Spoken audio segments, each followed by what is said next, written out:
One Peach Soul Glad? Why isn't there a sugar-free somewhere?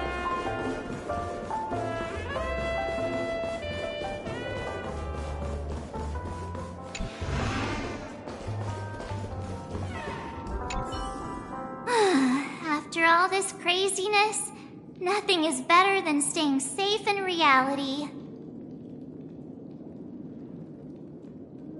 It's a massive airship, and it's awesome! I heard it's never shown to the public. Only VIP guests of the family get to board it and enjoy the breathtaking views of Penacony. The Iris family sent us a bunch of souvenirs. Fruit baskets, plus this fancy button model. After you're back on your feet, you can enjoy them all. We are pretty much celebrities on the planet of festivities now, aren't we? The Stellaron was sealed while you were sleeping. The ordinary people in Penacony have no idea what happened. They just feel like something's missing from their memories. The family's official statement was like, "The Charmony Festival was attacked by an unidentified Stellaron and came to a halt." After all, they can't just reveal the truth about the Order. Now, all the major lineages, except for the Oak family, are dealing with the aftermath. The family has invited the crew to the Radiant Feldspar as witnesses for an important meeting.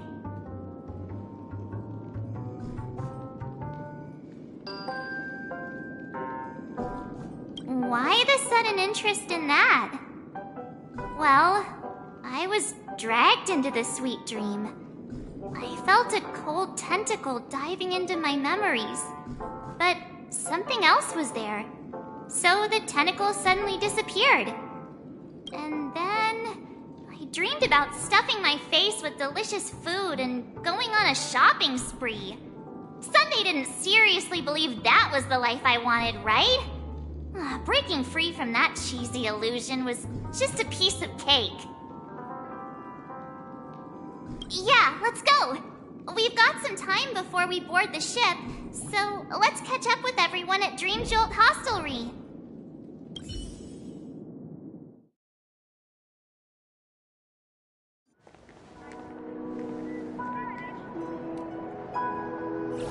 How extravagant. Just like Epsilon. How was it? Did it live up to your dreamscape expectations? You already asked that when we first got here. Yeah, and you said no back then. But after all this madness, I'd say you've grown fond of it. Just a heads up, you're still on the Bloodhound family's wanted list, so keep a low profile. And this time, it's Firefly in the picture, not Sam. That's gotta be a whole new experience for you, right? Indeed. In Kafka's words, that's also a missing part of my life. Still, it'd be quite inconvenient if I can't move freely. Could you help me out, Silverwolf? I knew you'd say that. Don't worry. I've hacked all the systems and left no trace. Don't do anything that may draw attention, and don't talk with guards. They might recognize you. Keep these 2 points in mind, and you can go wherever you want, unbothered. Thank you. No problem, Miss Samuel. I love this fake name. Now that we're done here in Penacony, what will you do in your free time? I hear the Genius Society is here. How about we go stir up some excitement? Well, you know my script isn't over yet. I didn't bring you back to hear an answer like that. Don't worry. The script says that I'll experience 3 deaths, but also receive an unforgettable reward on the planet of festivities. How will I know if I don't try? All possibilities exist until the outcome actually happens, right? You may not realize it, but you have a bad habit. Whenever you seem to be asking a question, you've already made up your mind, and no words will dissuade you. Anyway, Kafka asked me to pass on this message. If you see anything fabulous in Penacony, get one for me too. Just swipe my card, you know the pin. She didn't specify anything, but I guess she means a dress, coat, sunglasses, or something else. You know better about fashion than I do. Sure, I'll keep an eye out. There's tons of options at OT Mall. Do you think she'll like trinkets, like hair accessories or brooches? Those sound more like something for young girls. Maybe you should keep them for yourself.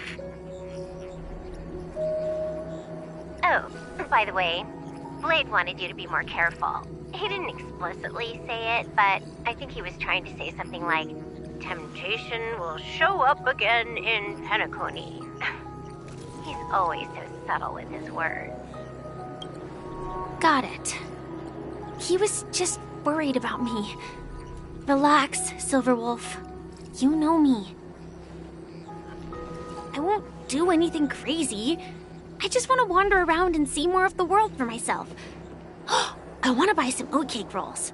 I've had a cake roll every day since I arrived in Penacony, from the first day to the last. But today, I'll buy 2 and give you 1. And if you don't like them, I'll enjoy double the pleasure. Or I can bring one to Kafka, as she never refuses. Or maybe I'll give it to Blade. He'll appreciate it. That's not written in the script, right?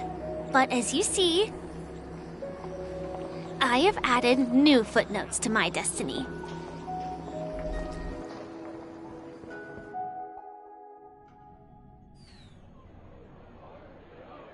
Welcome, Director Topaz. The family ambassadors are still inside making preparations, but the big boss hasn't arrived yet. It'll be a while before the conference starts, I'm afraid. Huh. Quite a spectacle. The family really knows how to make things look impressive. I thought they would choose a more formal and low-key location for the conference. I didn't expect them to go with a luxury airship. About this, Director. I've asked around. This airship, named the Radiant Feldspar, belongs to the Alfalfa family. This conference between the IPC and the family will have a direct impact on Penacony's future. Such an important event should have been held at well, somewhere secretive in the moment of morning dew. The atmosphere here, it doesn't feel serious enough. If I'm right, this conference is probably just a prelude. Whoever organized it wants to assess the IPC stance beforehand. This influential figure either has their own ambitions and wants to reach a preliminary agreement, or They plan to put pressure on us to make us back off. Oh, your mind is always so sharp, Director Topaz. And when the big boss arrives, please remind her to be cautious and watch out for any traps. Thank you for the reminder, but I don't think that will be necessary. When she's at the table, it's the others who need to be cautious. Just tell everyone on our team to stay focused on their tasks and not worry about the negotiations. Oh, got it. I'll do it right away. Oh, and one more thing. Don't call Miss Jade Big Boss in front of her, or there will be serious consequences. I mean, really serious. Got it. Thank you for the reminder, Director.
This...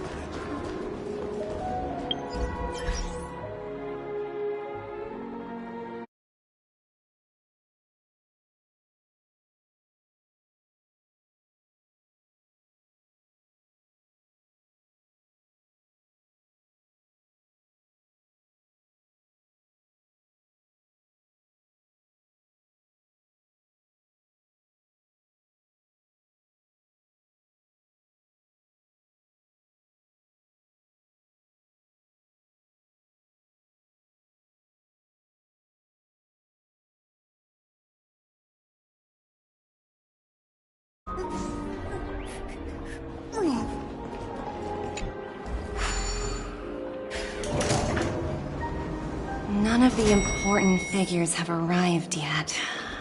Huh. Looks like the conference won't be starting for a while.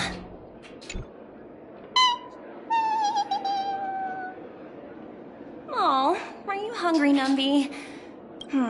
Food in the dream. Shouldn't taste bad, right?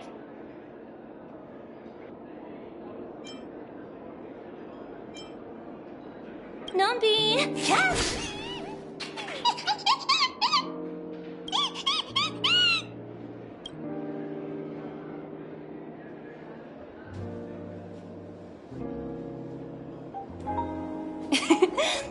There. Don't be so greedy. Leave some for the other guests.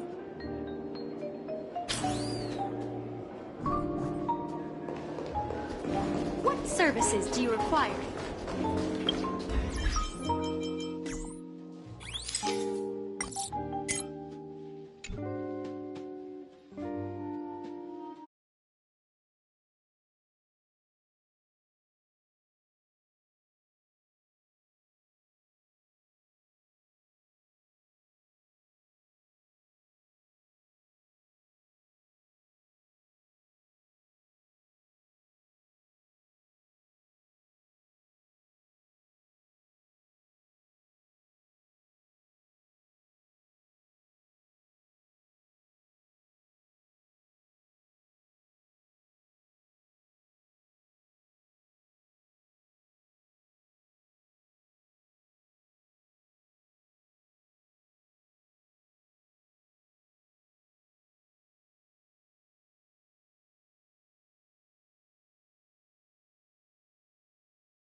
Greetings, madame.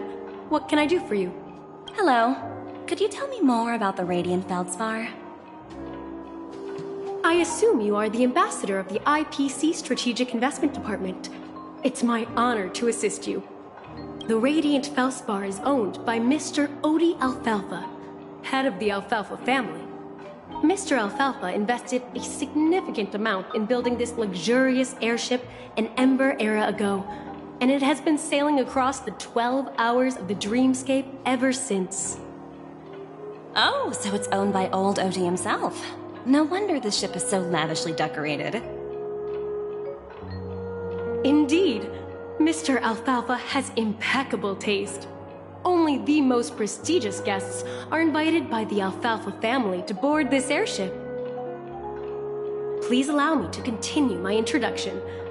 The Radiant Feldspar had been cruising over the Sea of Dreams in Penacony for an entire Ember era.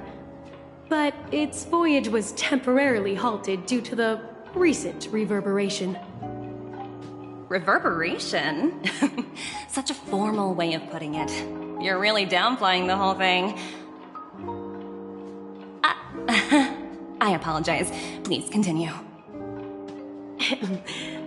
Following the previous reverberation in the Sweet Dream, the Radiant Feldspar had to suspend its voyage temporarily. Thankfully, the factors that disrupted the dreamscape have been resolved. However, due to, well, certain special reasons, the Charmony Festival, originally scheduled at the Penacony Grand Theater, had to be temporarily postponed. So, Mr. Alfalfa suggested relocating the Charmony Festival to the Radiant Feldspar, taking this opportunity to announce the resumption of the airship's voyage. Ah, well, that would meet the family's needs and also create momentum for Mr. Alfalfa himself.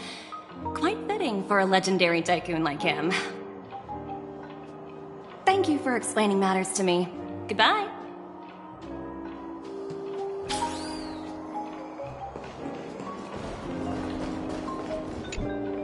So many buttons.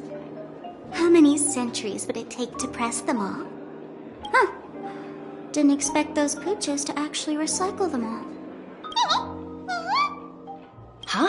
What are these?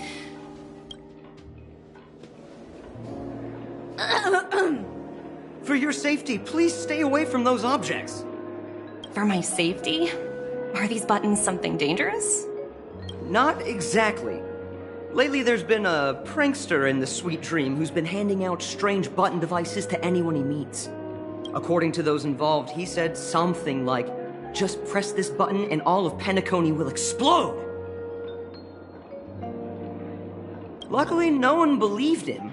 Still, the Bloodhound family collected these buttons just to be on the safe side. Where's that prankster? Haven't the hounds caught him yet? Yeah, that guy has some skills, I'll have to admit that. However, you know, the Bloodhound family won't give up. Whoever disrupts order in the dreamscape will face severe consequences. Anyway, the family will deal with these things.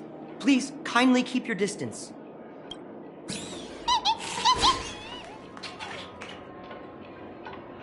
Hello? The Talent Motivation Department? Again? Internal review? Will it ever end? I'm working on a major project. I don't have time to squabble with you guys. The way I handled the Urillo case was approved by senior management, and all of the project logs and calls are complete. Can't you check on them yourselves? I just don't understand. Why are you so fixated on this minor case and constantly escalating it?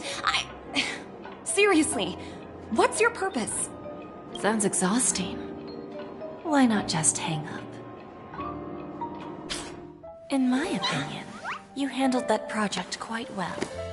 A little ball of ice in exchange for the Astral Express's good favor.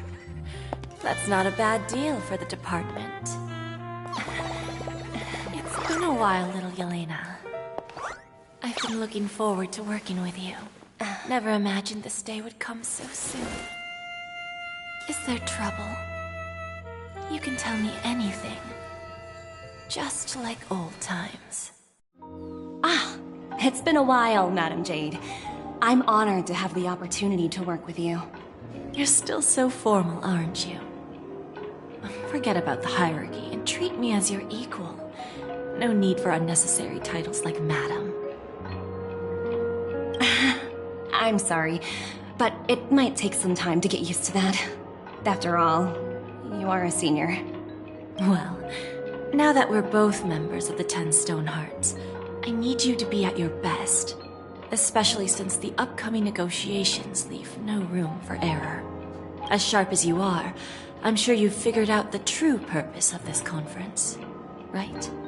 I believe old Oti has taken it upon himself to test our limits before the official negotiations between the IPC and Penacony. That's true, and it works in our favor.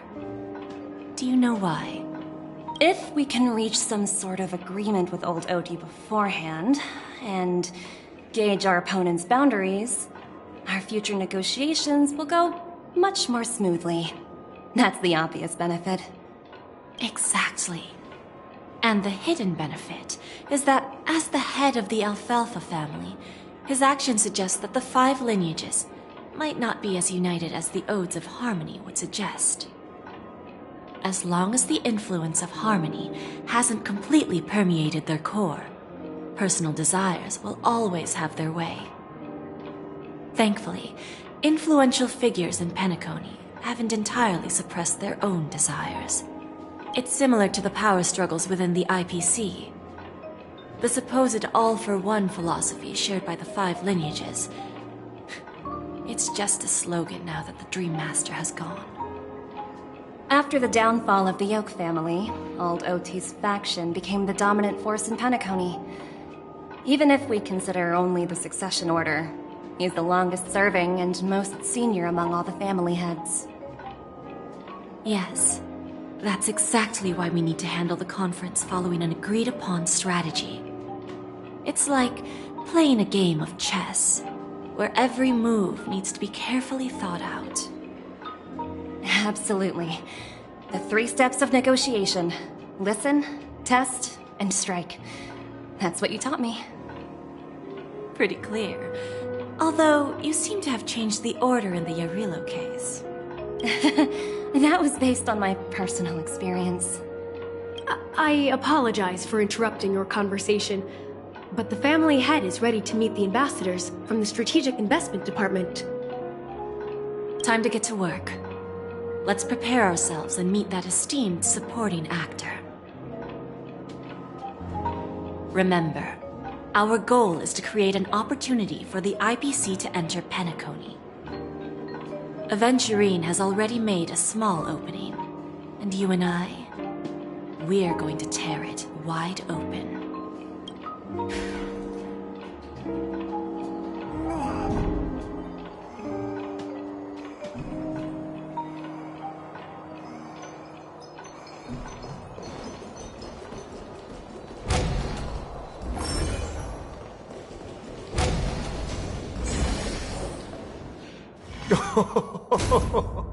Welcome aboard my ship, the Radiant Feldspar. Smart and charming ladies.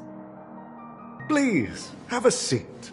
Let's have a pleasant conversation.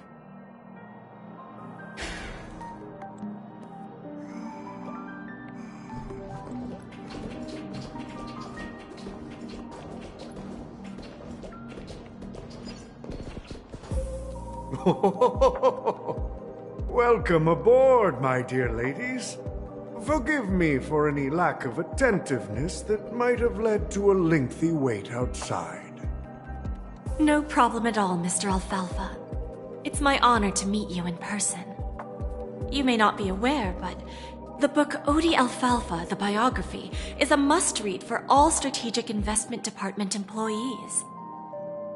After all, to many, you are the legendary figure who single-handedly built the Penacony economy.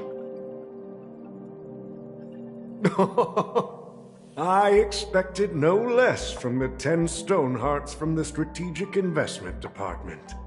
You're definitely skilled in the art of conversation. I always enjoy talking to smart people because we don't have to beat around the bush. We can just get straight to the point instead. Since I invited you IPC ambassadors on board, I'm sure you've figured out the topic I'd like to discuss, yes? The future of Penacony, if I'm not mistaken. Precisely. Those few words represent a terribly complicated situation indeed. Let's take that golden-haired guy who's not showing up, for example. He put in great effort and almost got himself killed. But what was it all for? Wasn't it eventually to create an opportunity for you IPC to regain control of the precious Astana? The wisdom and experience you've accumulated over 10 Amber Eras are truly impressive. Let's assume your assumptions are correct, Mr. Alfalfa. How would you respond to the IPC's actions? I appreciate your composure, Miss Jade. You must have witnessed much in your worldly experiences. However, perhaps you don't know much about Penacony. Old Oti won't sit idly by when faced with a greedy wolf.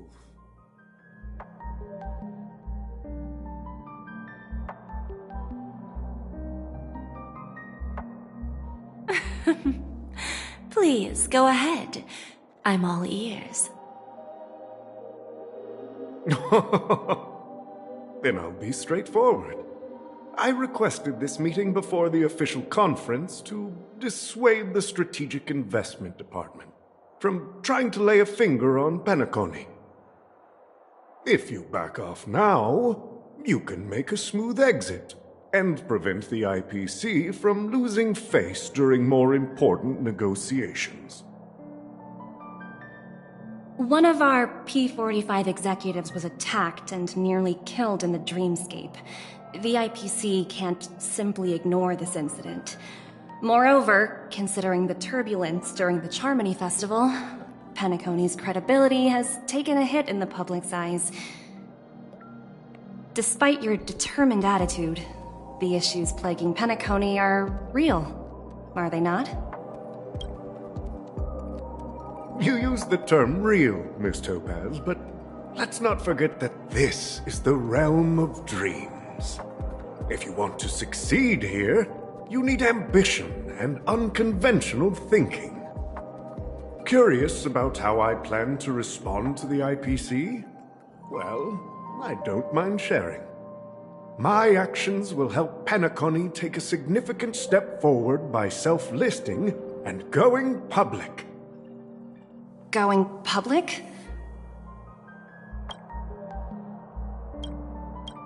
If I'm not mistaken, you want to bypass the IPC and go public on a universal scale. Precisely. Instead of watching the IPC gnaw away at Penacony, I'd prefer to open the doors of the sweet dream to the entire universe. Starting today, anyone in the cosmos can become a shareholder of the land of the dreams. This is the path of harmony I'll choose.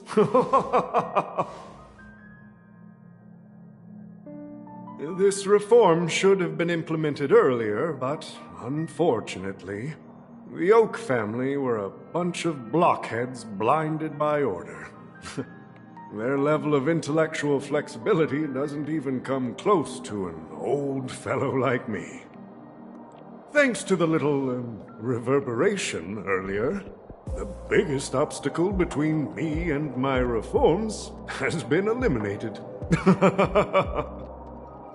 The Alfalfa family will publicize the financial results of Sweet Dream Paradise, so that the entire universe can see that despite the catastrophe, Penacony still holds immense potential and opportunities, and that the family remains confident in its future.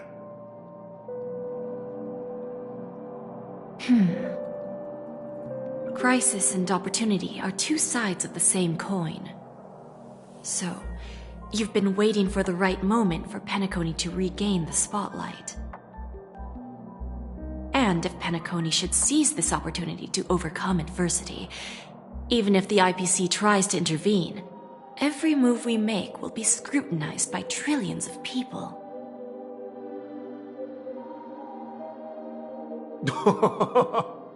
Now I'm convinced that you've indeed familiarized yourself with my biography, Miss Jade.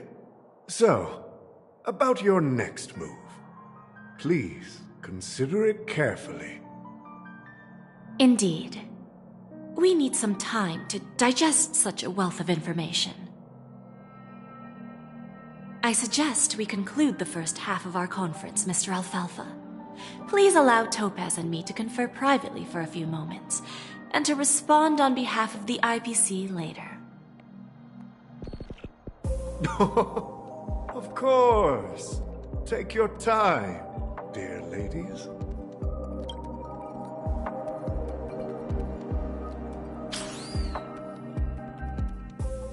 The Alfalfa family had a meeting with the IPC?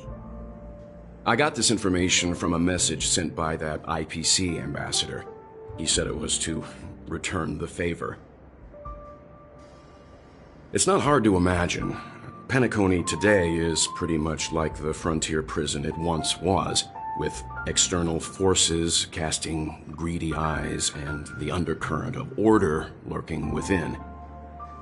Instead of falling into a situation where they are plagued by both external and internal threats, Penacony would rather take a step back and invite the IPC to negotiate at the table, ostensibly to cooperate, but in reality, to secure more opportunities for their own survival. Well, no wonder they sought the mediation from the Astral Express. In your opinion, who should we stand behind? I don't think the followers of the Harmony are completely innocent victims in all of this. For reasons unknown, they have a strong desire to smooth things over, which leads to speculation about their motives. If either the family or IPC were to assume full control of Penacony, it would return to its previous illusory dream of hedonism, and the efforts of those previous nameless would once again go to waste. There you are. Did you rest well? I didn't disturb you since you were in a deep sleep.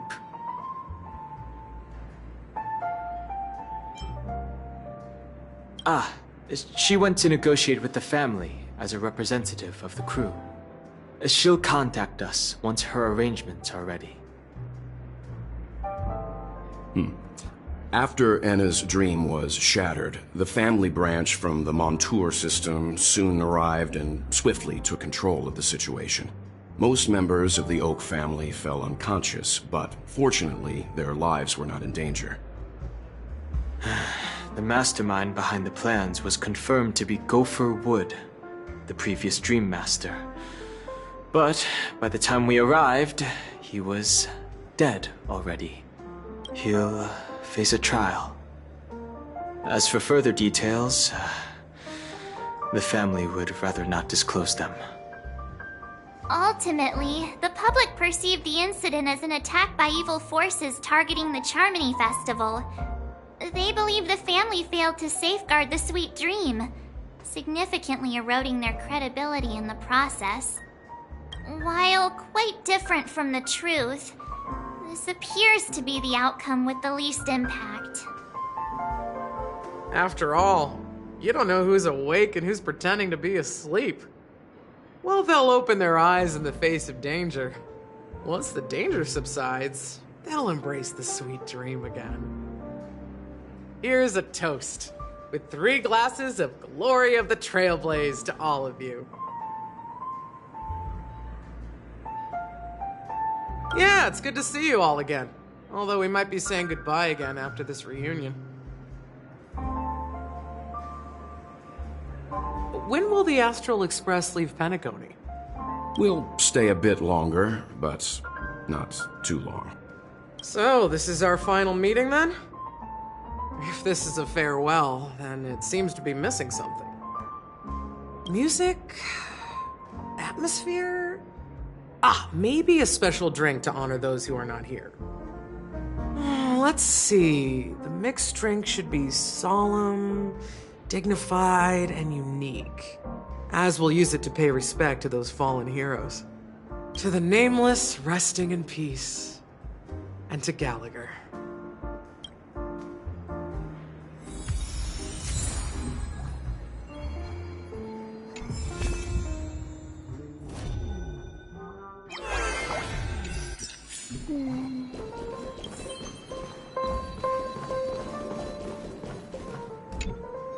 It's rare for all passengers to leave the Express together during a trailblazing expedition. But for Penacony, it seems most appropriate.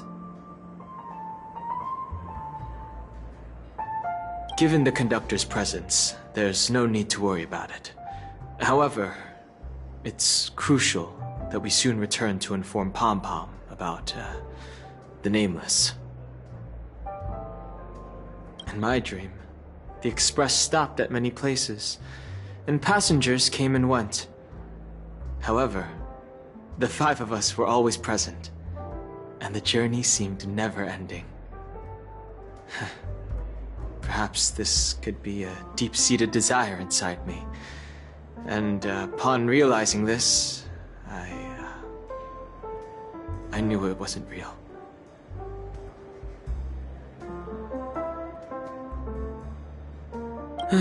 No related records exist in the databank, but I have a theory. The hidden dangers of the Order have always been within the Harmony, and this issue existed within the family from the very beginning. However, now that more powers in the universe are aware of this secret, the situation in the cosmos will become more complicated. Like I said, we'll go and see. Once we've packed everything, we should head to our next destination.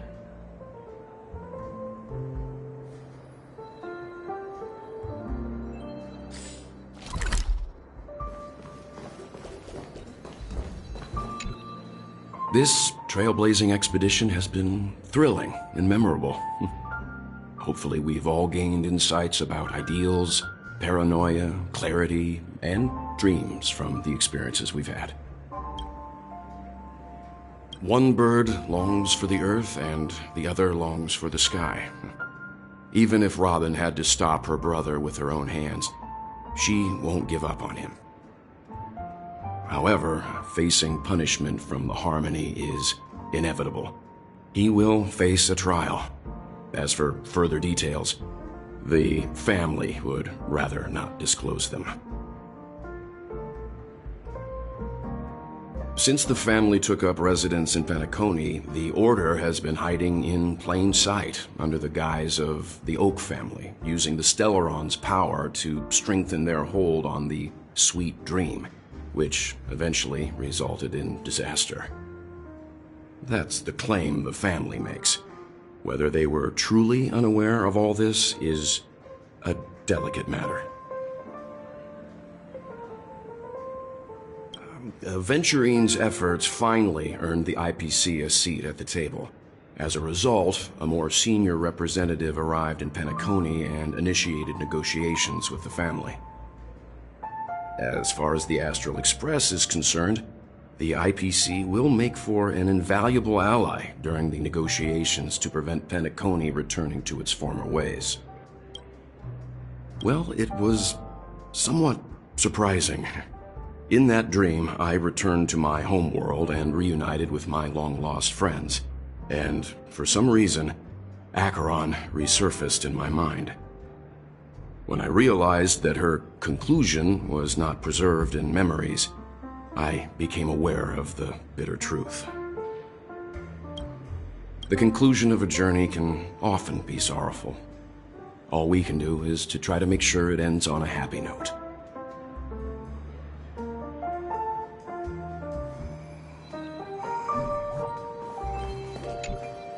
Ready to mix your drink? I'm not sure.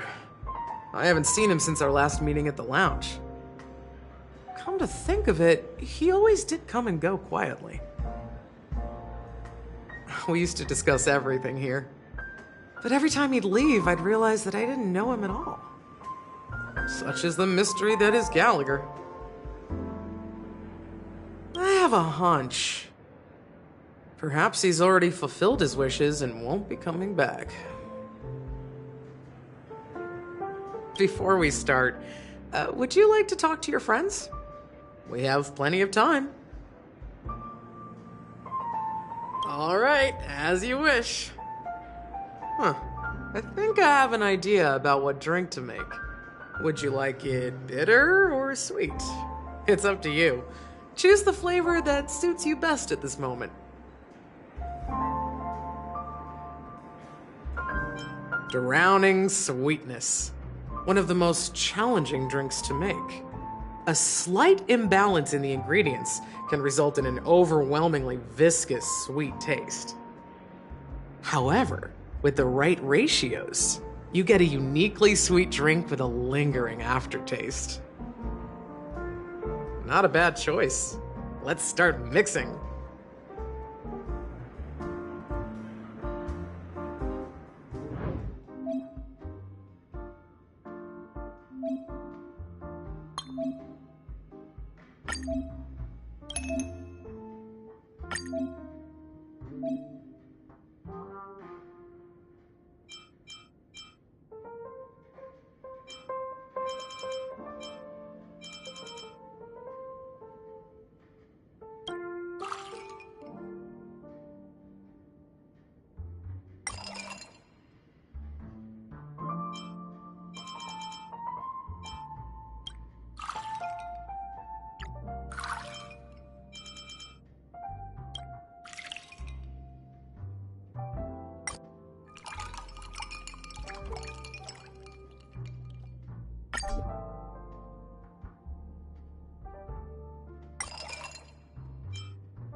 Words always fall short. If you want to bring closure to past events at this lounge, there's no better way than mixing a drink. Blend all your memories and emotions together and stir them well. Through the filter of time, what remains in the glass is something to savor. Well, it's done. Here's to the nameless resting in peace, and to my friend Gallagher. The spirit of freedom will spread far and wide among the stars, and its legacy will be more timeless than a pastoral song. We're not accepted by the outside world, so we've gathered here. And one day, our souls will return to the same place. Cheers.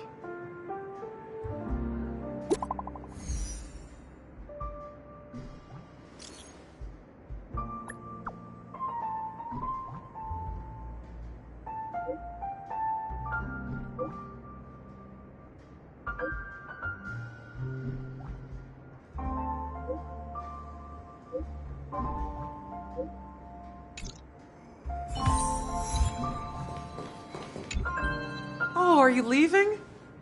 Oh, then take this with you. I've mixed more of this last special drink for you. The past shouldn't be forgotten. So I hope it brings back the flavors of Penacony. Thank you. I'm sure it'll leave a lasting impression. If you happen to run into Gallagher, make sure he has a sip too. I know his tastes, and he'll be thrilled. All right, enough with the heavy stuff. You guys have important things to take care of, so let's not dwell on things. Whether it's the Astral Express or Penacony, there's still a long journey ahead. So let's lift our spirits, guys, and embark towards our tomorrows.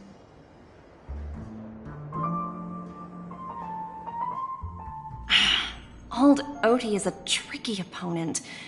I didn't expect him to take the risky step of going public at such a critical moment for Penacony.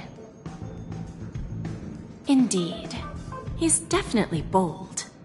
It's that kind of boldness that made him the Odie Alfalfa he is today. Still, the outcome is uncertain. Shouting loud doesn't necessarily carry any weight. What about the phone call I asked you to make, Topaz? Ah, they agreed. But it'll take some time before they arrive. Just as it should be. The sweet dew should be served after the bitter poison. Looks like we'll be skipping the exchanging apples step this time around. Now that we're dealing with a greedy merchant, a simple apple wouldn't make a difference. Well, I guess I included myself in that remark too. Now I'm a bit curious, Topaz. Do you think Penacony is a quality asset? Yes. Despite its recent calamity, Penacony remains a top-quality asset within the cosmos, with good credit, lucrative potential, and promising prospects. Well, that's obvious, but what I truly wanted to know is, this project is obviously too bland for your taste, isn't it? That's true. I wouldn't be here if it weren't for Venturine. But despite that, you trust him. You even entrusted him with a cornerstone. Something as precious as life itself, to finish this gamble. Are you not in the same boat, Miss Jade? Without us playing along, your Jade Stone wouldn't have made it across the border so easily, allowing you to see all desires that flow through dreams to gain a bargaining chip in negotiations. That's why I'm willing to stake my Topaz Stone to cover for you. It's like one big, elaborate game of chess. Once that kid sets his mind to something, nothing can stop him. Not even fate. Well, at least he's still alive, and that's the best outcome. Looks like we've strayed off topic, Miss Jade. Should we discuss our next steps? No need. I'll go it alone. Meanwhile, you can go greet our honored guest and wait for my message. Okay. Is that Robin? Huh. She's also here on the Radiant Feldspar. Greetings, Miss Robin. I didn't expect to meet you here. Miss Jade? Greetings. The opening ceremony for the Charmony Festival has been moved to the Radiant Feldspar, so I'm here making some preparations. How about you? Have you spoken with Mr. Alfalfa? I'm actually on my way to meet him right now. Do you know him well, Miss Robin? Unfortunately, I've never met him. I've only heard a few comments from the former head of the Oak family. Mr. Alfalfa is respectable when it comes to business, but in other respects, I can't say the same. Where do you think the future of the planet of festivities is headed? I believe the sweet dream will see its rebirth, just like the Radiant Feldspar resumed its voyage. The Harmony needs a new direction. Only by bidding farewell to the past can we actually sail into the future. There are no permanent allies or everlasting enemies, so let's both take what we need from this deal. Naturally. I'm looking forward to your performance. See you at the festival. See you later, Miss Jade.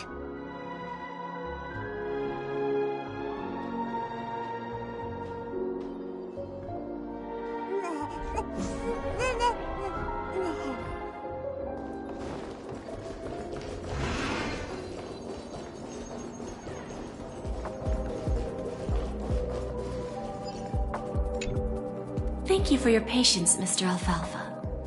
Let's continue our discussion.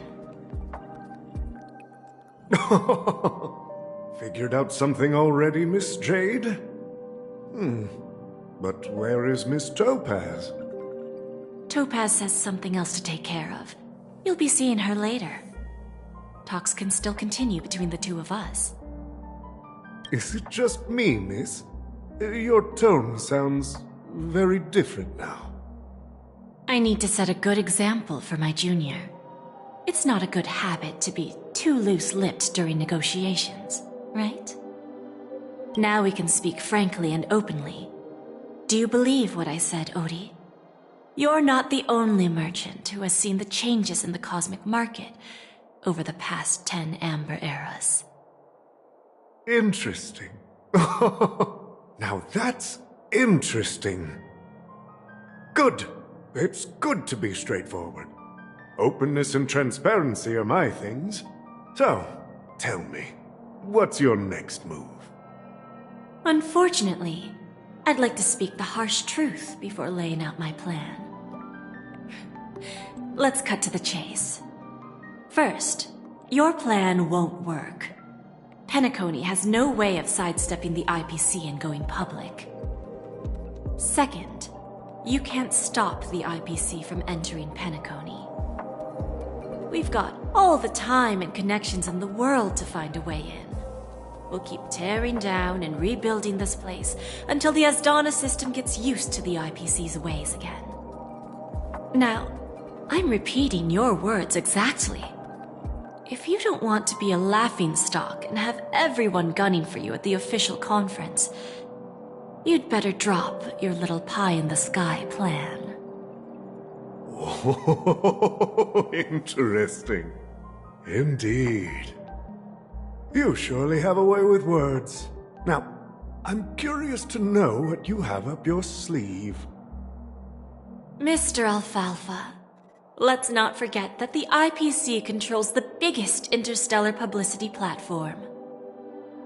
More than half the news networks in the universe take their orders from us.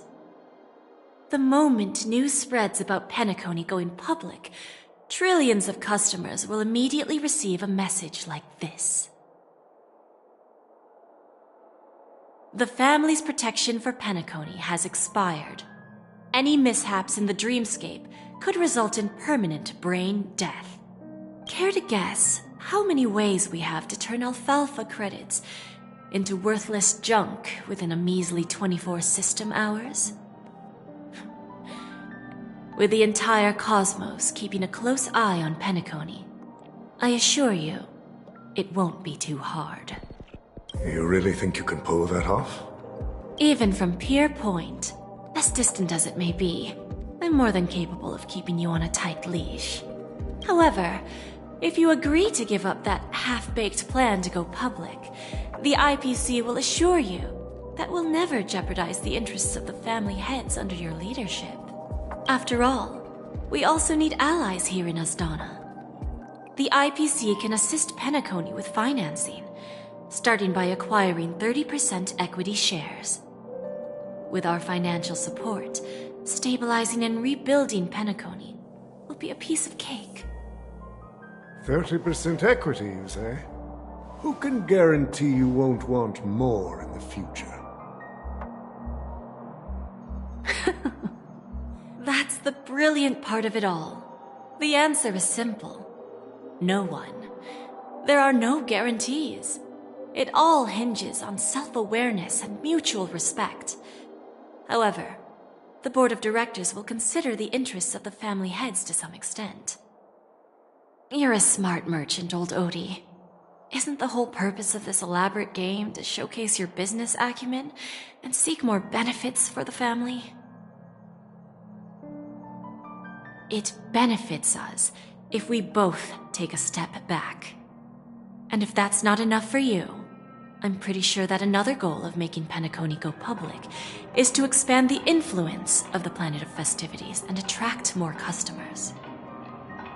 I understand your concern, and I have a solution for that, too. Fine.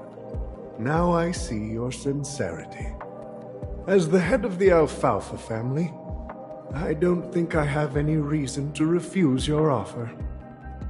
However, as their chosen one, I still need one final answer. Go ahead. I'm listening. When I was a child, I heard the adults recite the tale of the ancient Ember Era, about the ascension of Shipe, the Harmony, and the downfall of Enna, the Order. The Order and the Preservation used to be close in ancient times. So, why does the IPC, as a follower of the Amber Lord, seek collaboration with the family instead of aligning with the Order? The answer is simpler than you think. It's all about credits. Everyone's favorite thing and the universally recognized currency among the stars. The IPC has the power to perpetually ensure their value. With each new world integrated into the credit system, the IPC adds another building block to its cause. Eventually, all exchanges, capital, and businesses will operate within a unified monetary system. By then, all planetary developments will be recorded in accounts with well-defined values and the ability for exchange and circulation. And the heart of everything will be Klepoth's credit. And then the IPC will be able to exert influence over everything. Our intention is to establish enduring preservation, so I'm sure you can understand. This universe doesn't need two types of order.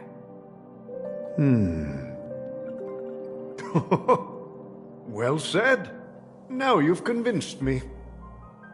All right. Tell me your solution. Let's see if we're thinking the same thing. Then let's continue our conversation. Please, Topaz, invite Sweet Dew to join us at the table.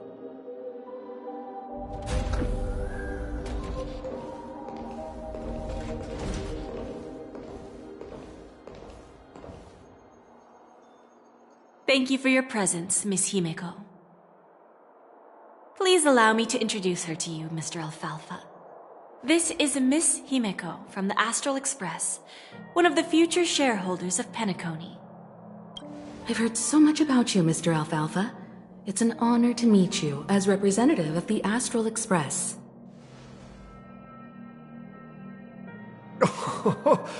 This stunning lady is the navigator of the Astral Express? It's a pleasure to meet you. I believe everyone here is familiar with the general contents of the proposal. After this round of financing, the IPC is expected to hold 30% of Penacony's shares.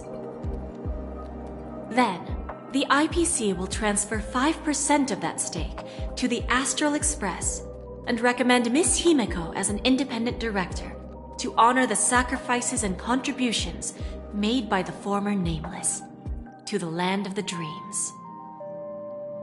While this decision isn't finalized yet, we are honored that everyone here recognizes the way of the Trailblaze. While the Nameless didn't embark on their journeys for fame or fortune, if this is the wish of both the family and the IPC, I will represent the Astral Express and fulfill my duty as a member of the board of directors. The entire crew has agreed to assist in the reconstruction of Penacony. Beyond that, in our future travels, we are committed to bringing the beautiful dreams of the planet of festivities to more worlds. Of course, all cooperation is based on one premise. The path of harmony in Penacony must not be distorted again, and such a tragedy must never recur.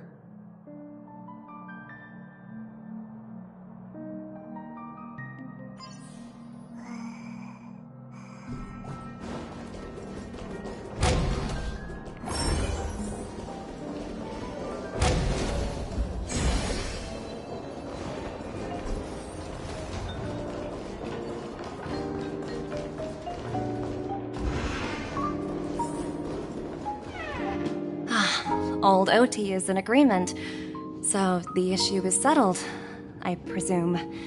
What about the remaining family heads? They will soon realize the situation. When the last question was asked, old Odie represented more than just the Alfalfa family.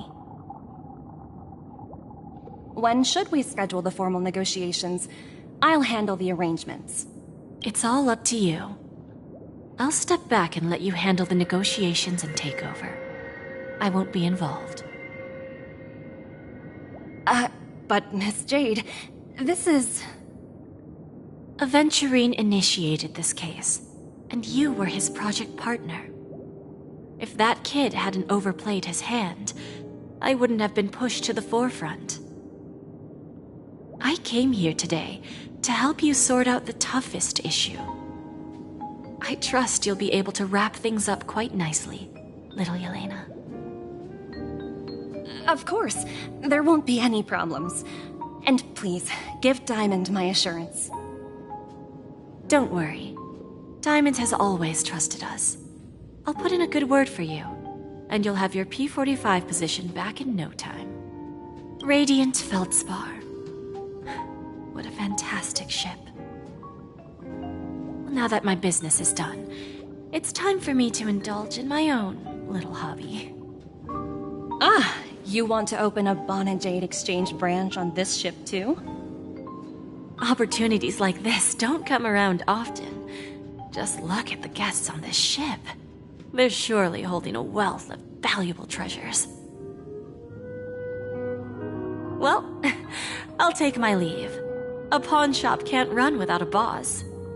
See you around, Topaz. I have one more question for you, Miss Jade. Go ahead.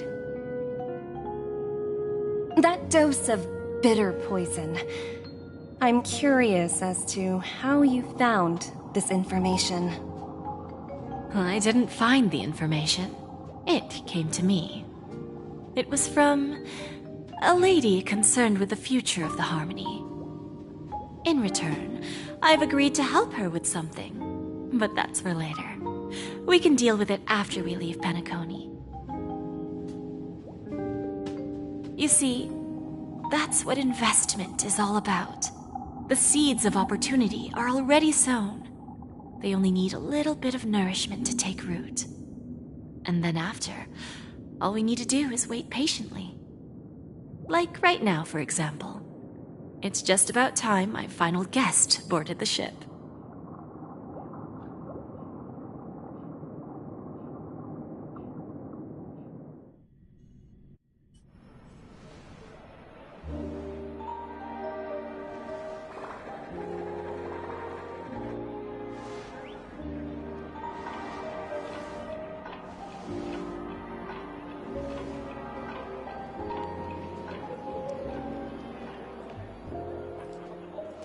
Sneaking in was way easier than I thought. The family's security is as lax as ever. So, this is the Radiant Feldspar. So luxurious. A pawn shop that grants wishes. Is there really a place like that on the ship? I'll find out for myself if the rumors are true or not.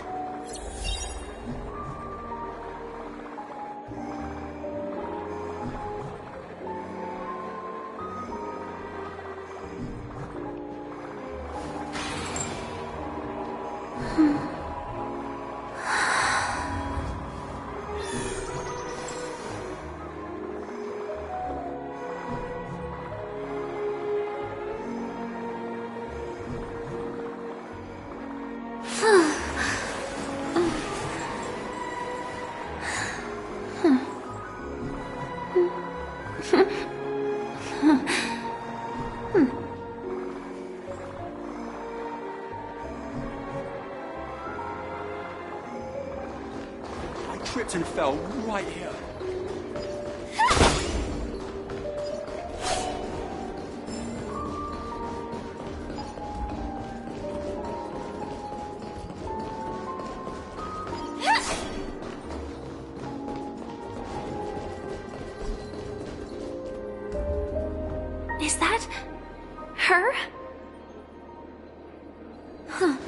Vanished in the blink of an eye. By the way, there's one more thing. Mr. Alfalfa and I discussed it.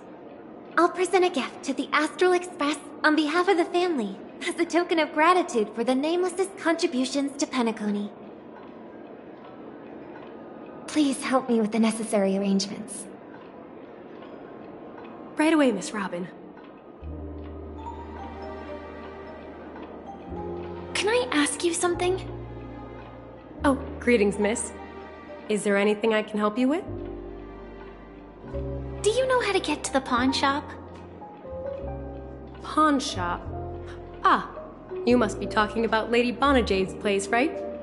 I heard she offers, special services there. I've marked the pawn shop's location on your device. Please feel free to check it out. Lady Bonajade.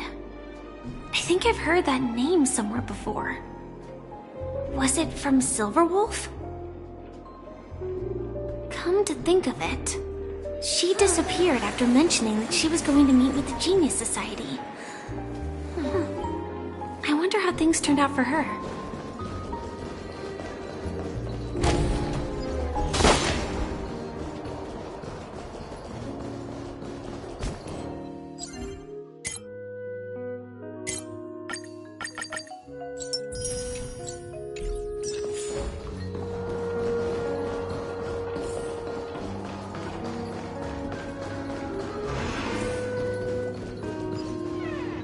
Welcome to Bonajade Exchange, Radiant Feldspar branch. How should I address you, dear lady? Just call me Samuel. Samuel. Nice name. So what do you need, Miss Samuel? And what are you willing to give up in return? I want to keep on living. And for that, I'm willing to give up everything I have. Everything you have? That's right. Everything. Miss Samuel, I think you'd best turn around. It seems you're not quite familiar with the term pawn. What do you mean? I mean it literally. I sense your burning desire to live, but unfortunately, you don't have anything of equal value to offer. Okay. A pawn shop that grants wishes. I see. It's just a marketing gimmick. Well, that's quite a harsh accusation. I understand you may not fully comprehend what I mean, but don't worry. I'll help you understand. Go and talk to these people. They're all customers of my pawn shop. See for yourself if their wishes have come true. Once you've done that, come back to me. I'll help you understand the true meaning of pawn and make you realize what you're missing. That Lady Bonajade feels more like a... Which one should I pop? 1, 2, 3, 4, 5. Don Hung and Void Ranger Jive! Don't change the words. No, it's not the best time to do that. Sorry. I'll catch up with you later.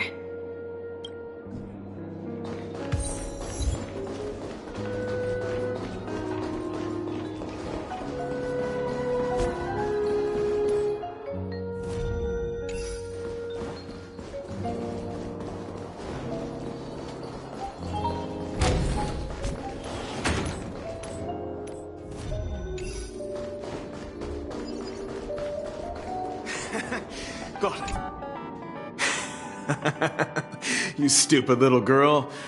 Coming back to lose more money, huh? Ugh, enough talk. Let's get started. This will be our final game. I'm betting my entire fortune. Oh, a big talker, huh? All right, let's see what you've got.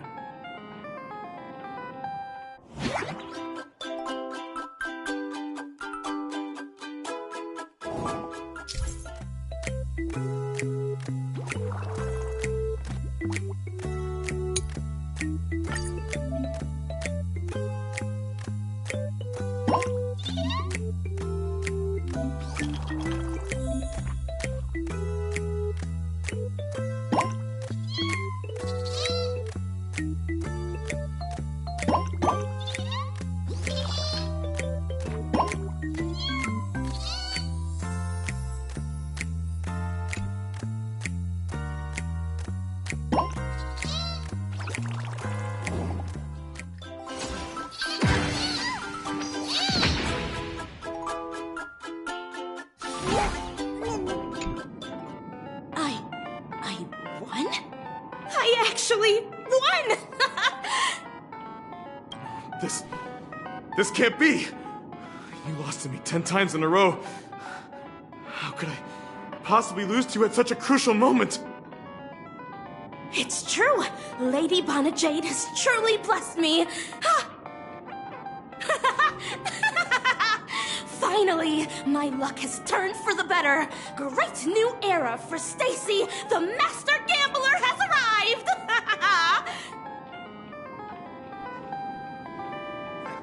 Got it. Hey, excuse me. I was here first.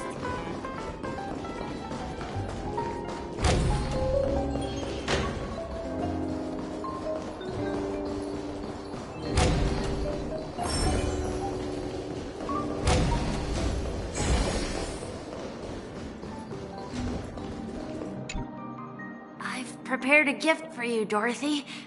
Check this out. Whoa! What a beautiful necklace! Is it made of cymophane? It's stunning.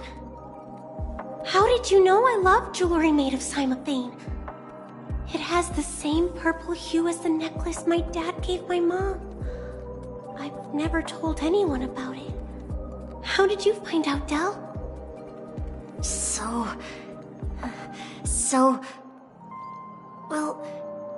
Will you go out with me? I will. Really? I mean, really? I never said yes before because I thought you had no idea what I liked.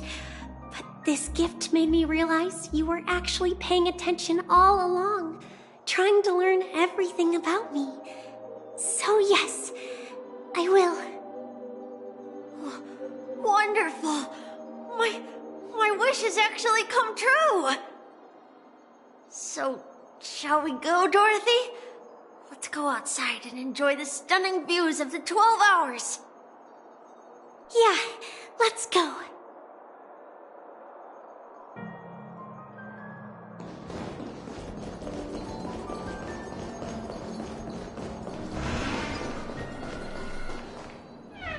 Hey, did you see that? The gray-haired one outside. Don't look around, just focus on your drink. Seriously, they look like a total lunatic.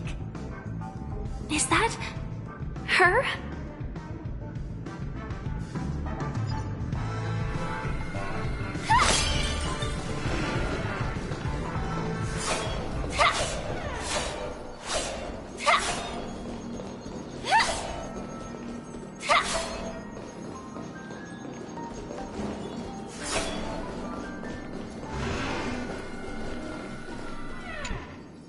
Yeah, you heard right. I've got him. He's been hiding at the moment of Soul in Pinacone, using a fake identity. And he even posed as a professor at Paperfold Academy. I've made a deal with the family. We'll leave the extradition-related paperwork to you.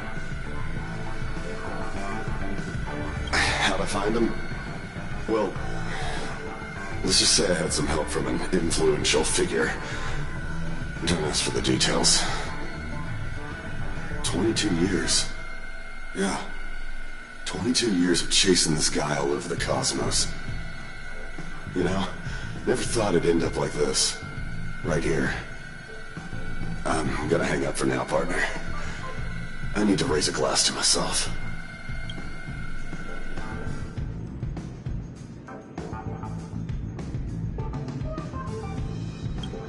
All of their wishes actually did come true.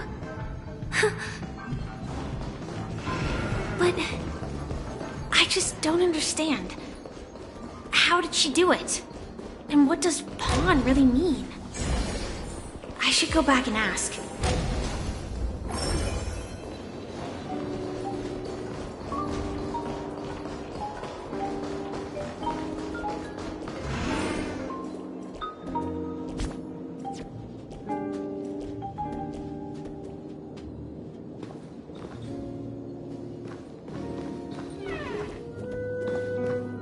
So you're back, Miss Samuel.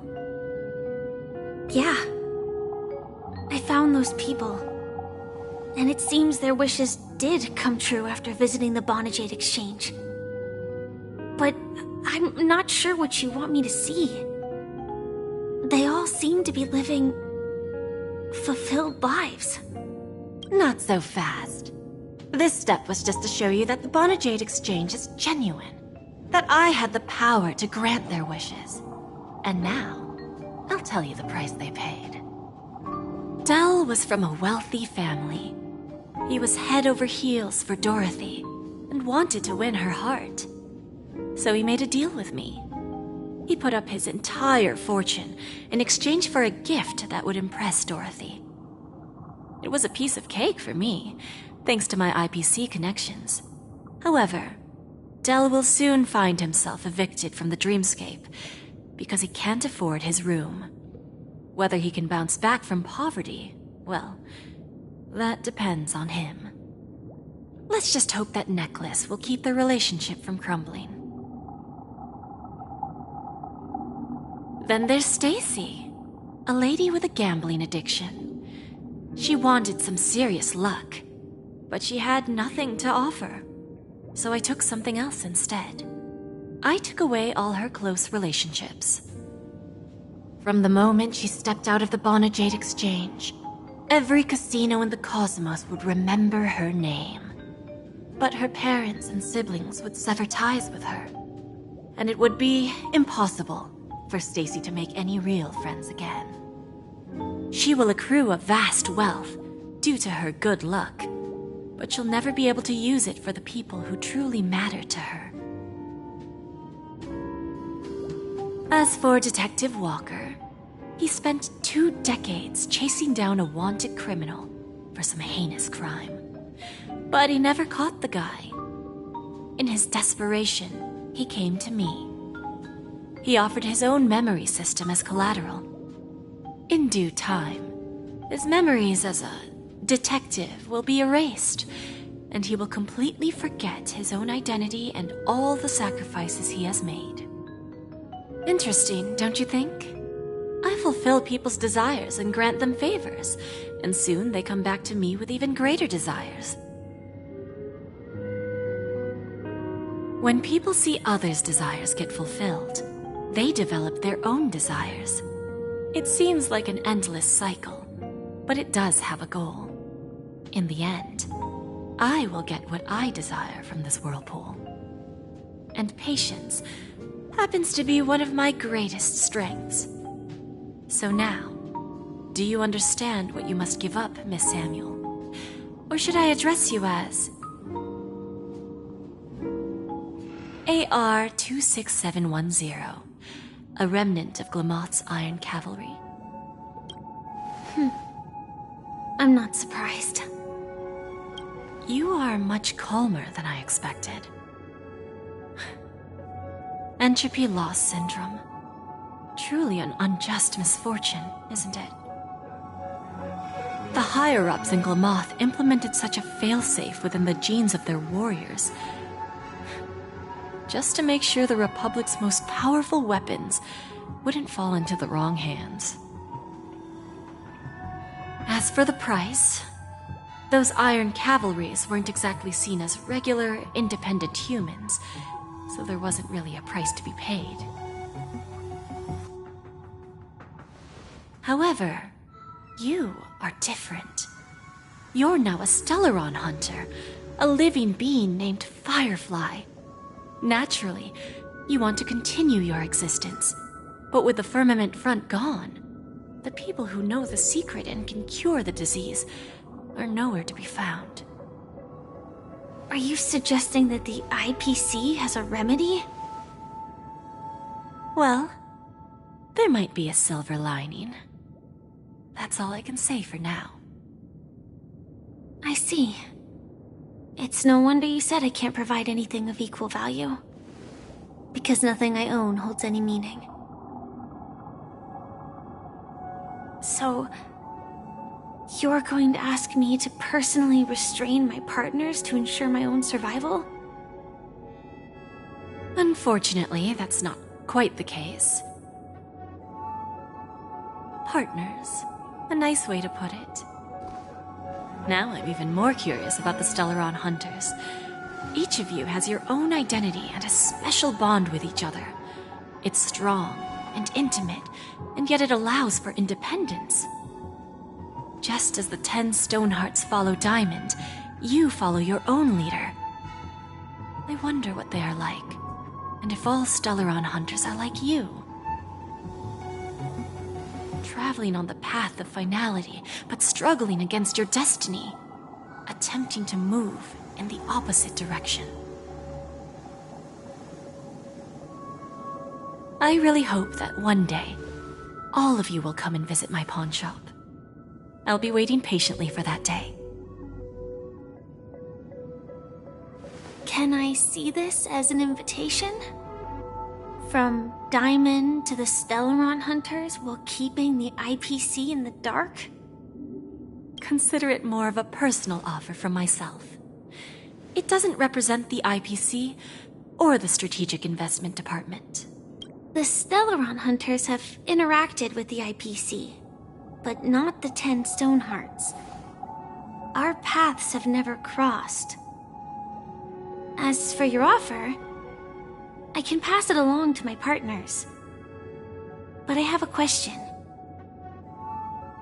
You know who I am. And you must know that my partner is keeping an eye on this room. If she wanted to, she could let the entirety of Pierpoint know about it within a few mere seconds. What drives you to take such a risk and extend this invitation on behalf of Diamond, even if it could lead to your downfall? Simply put, you and I are the same. However, unlike you Stellaron hunters or the Astral Express, we band together merely to obtain what we want. Each of us has our own past and destined ends, and on this journey, we have been invited by Diamond to join him.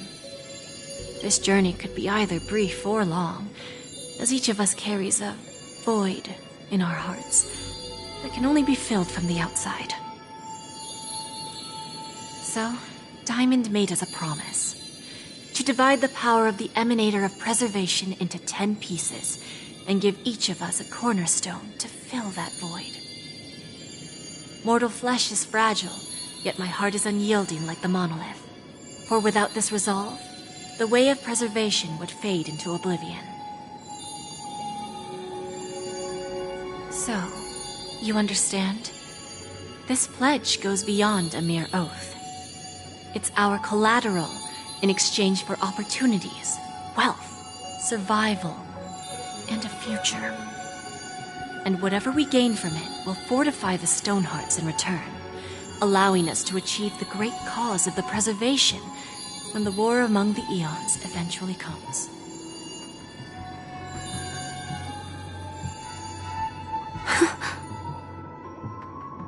I understand.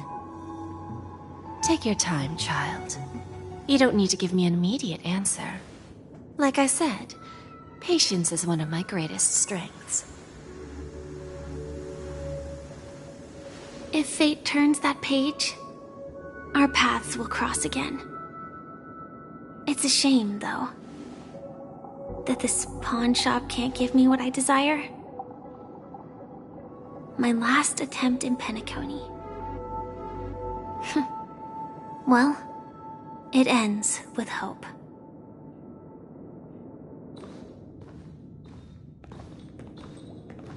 Lady Bonajade, I've come to deliver the collaterals promised.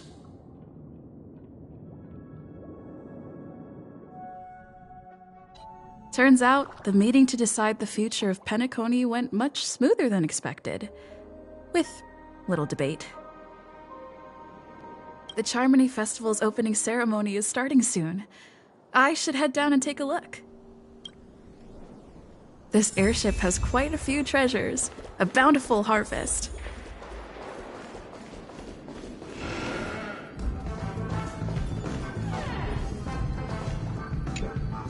Remember, I can take you out with just one shot whenever I choose. Oh, that'd be my honor. Don't worry, I hate cheating at the You better. Ah, look who's here.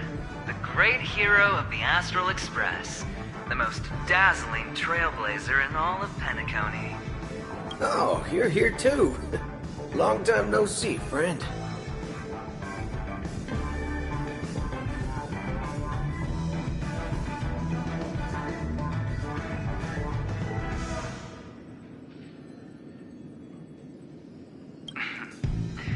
Merely a greeting of platitudes.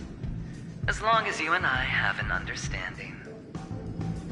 Let's set aside those under-the-table dealings for now, partner. Don't want to spoil the festive mood of the Charmony Festival. Oh, I agree. Now let's congratulate Miss Trailblazer.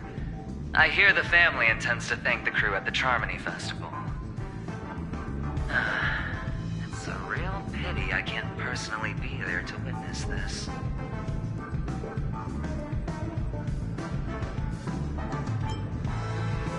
No problem. Punishing the wicked and eradicating evil is a top priority. Would have been strange if we sat it out. Making an entrance like that, us Galaxy Rangers are making a comeback. Reckon you'll meet quite a few followers of the hunt on your journey. Do me a favor, pass on my regards, will ya?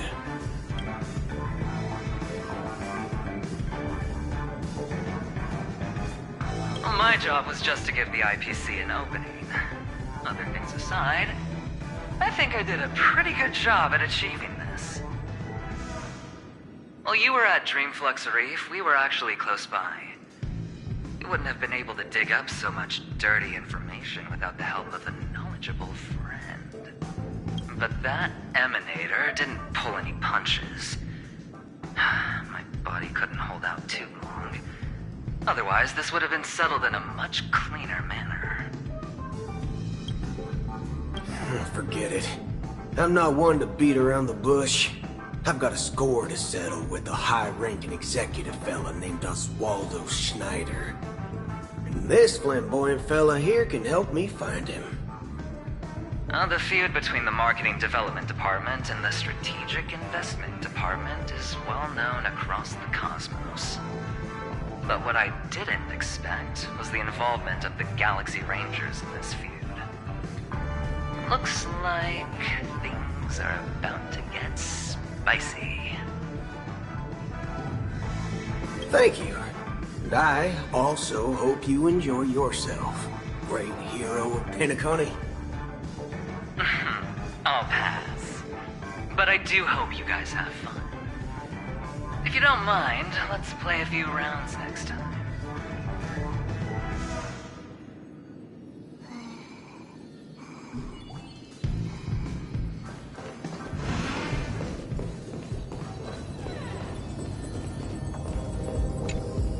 Ah, yes. I remember you. Your performance at Herta's space station was adequate, I suppose. No wonder that gambler likes you so much.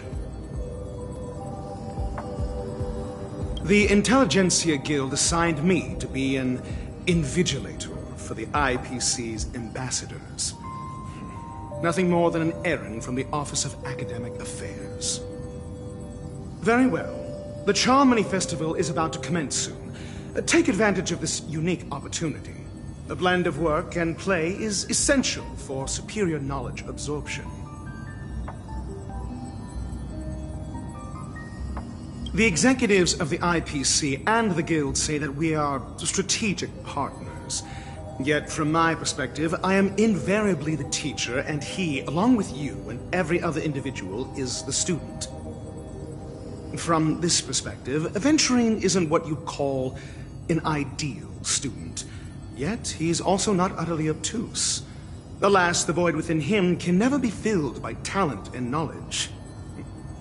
Let's hope he doesn't turn into a philosophical zombie. Saying such a thing merely indicates that you have not truly grasped the essence of learning. The principle of balancing work and relaxation is scientifically grounded, with the relevant proof process detailed on page 21 of the 31,467th issue of the academic journal Star Caesar. Acquiring knowledge aims to enhance living. Don't invert priorities like those dolts at the guild. Then you'll excuse me.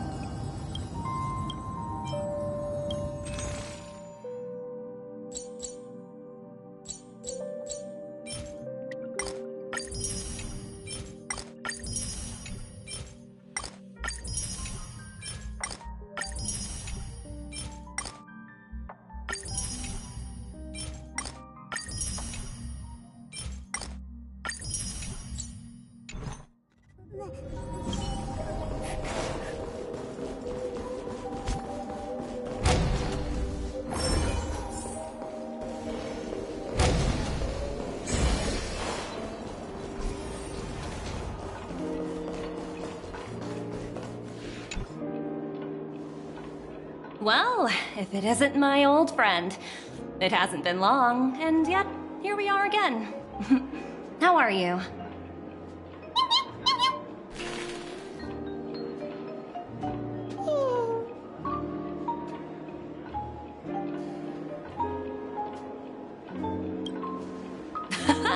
That's what I thought. I heard you guys pulled off a big stunt, cutting down the Oak family in one fell swoop. Such a pity I couldn't be there, or else I would have lent a helping hand. Look how bustling this ship is. Not bad. Someday when I'm less tied up, I plan to host a grand party on my eco-ship, and you'll all be on the guest list.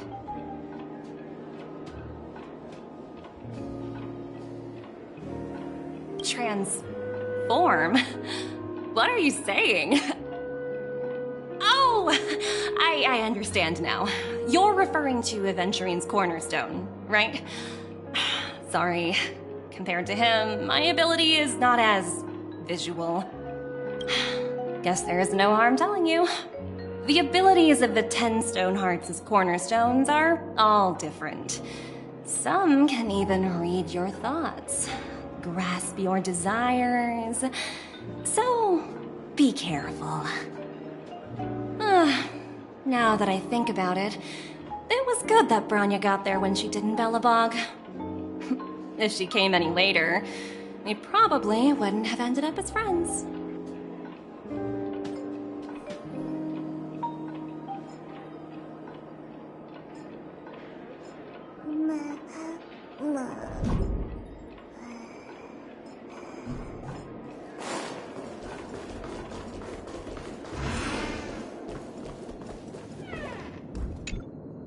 Hey there, lively lady.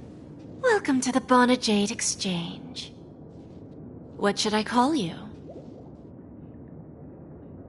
What a unique name. So, miss, what do you wish for? And what are you willing to sacrifice for it?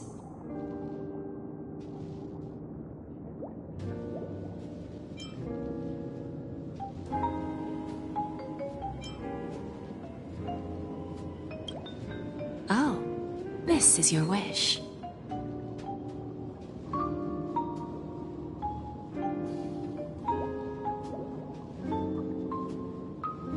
Sounds simple enough. Very pragmatic. Then, let's discuss the cost.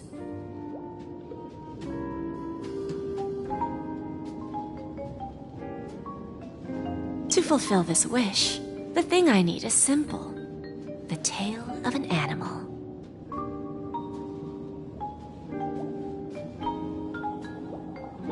Well, it's a two-legged animal with black fur, a round head, and long ears. It's omnivorous and is prone to mood swings. Most importantly, it has mastered the human language and can communicate. Bring its tail to me as collateral, and your dreams will come true.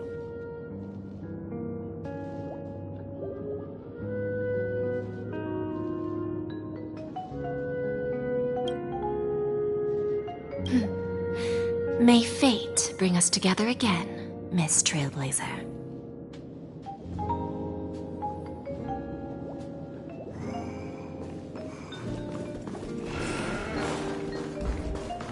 What services do you require?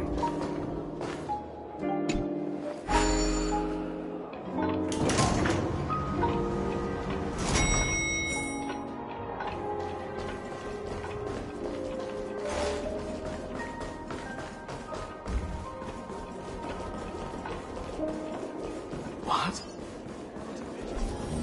Maybe I should get him to sign a contract with me.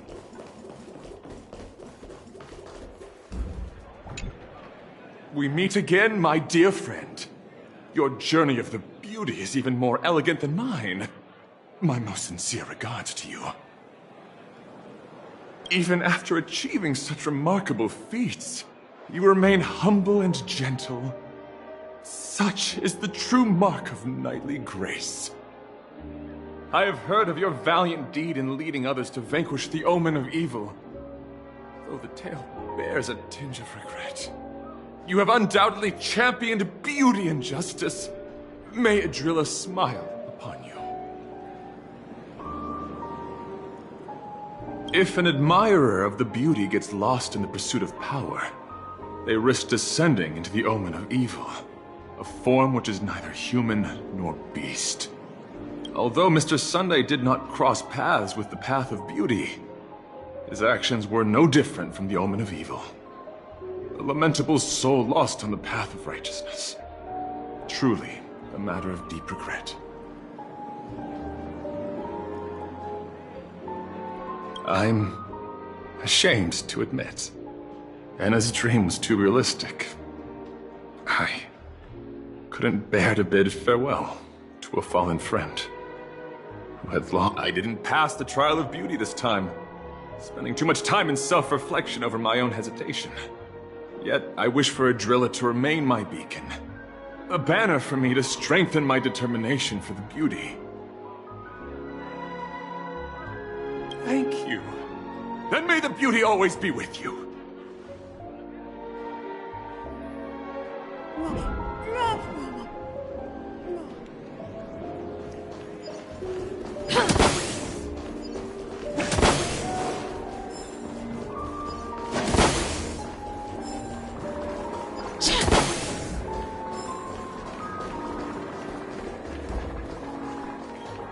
The festival hasn't started. Let's take a quick break. Hi! We meet again. Who's that? It's really you! I knew I didn't get the wrong person. Yes, it's just I didn't get the chance to say hello. There's still some time before the Charmony Festival starts. Do you want to chat?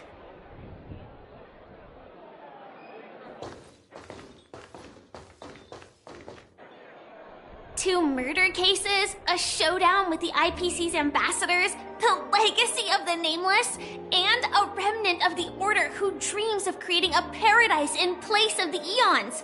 You guys even ended up shattering the dream. It's truly been quite a vacation. It's a good thing that you guys managed to overcome all those difficult problems. Congratulations! After the Charmony Festival's opening, will you guys be leaving again? There will always be somewhere. After all, you guys are on the path of the Trailblaze. Before joining the Stellaron Hunters, Elio told me that this journey will tell me how to live on. That's all he said. As for the rest, it's up to me to find out. So, I'll pay extra attention to any leads that will let me live on. This trip to Penacony is no different.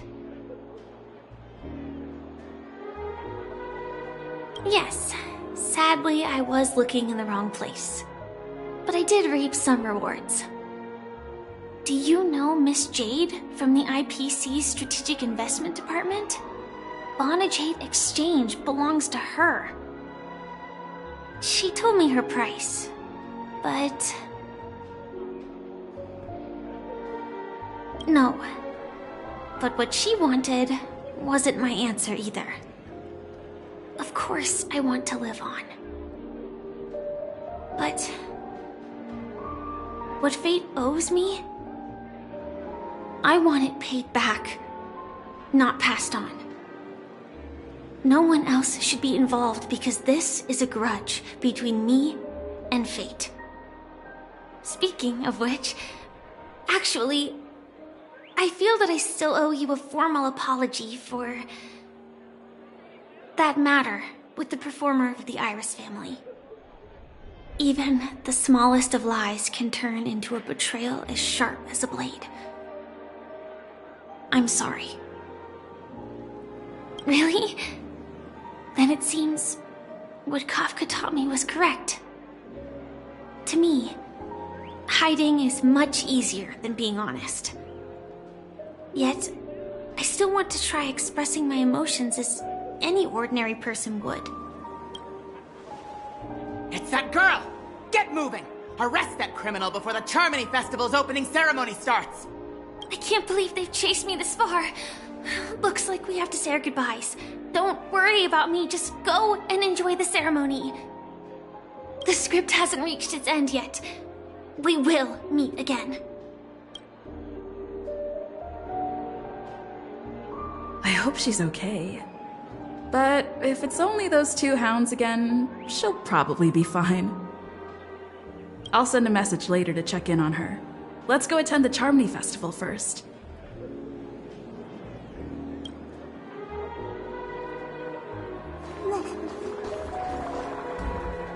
Let's take a seat.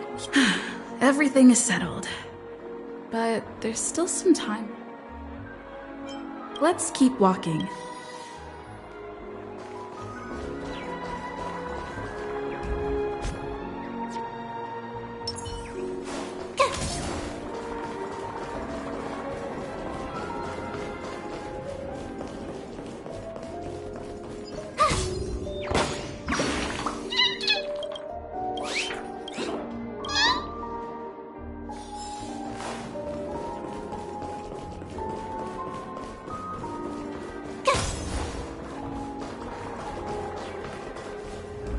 Let's take a seat. Everything is... forget it. I've done enough walking around already. Let's take a seat and rest for a while.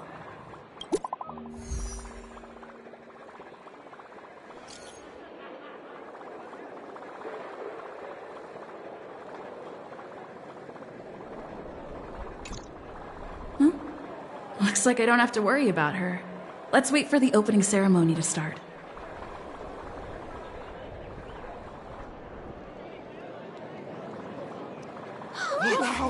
It's Miss Robin!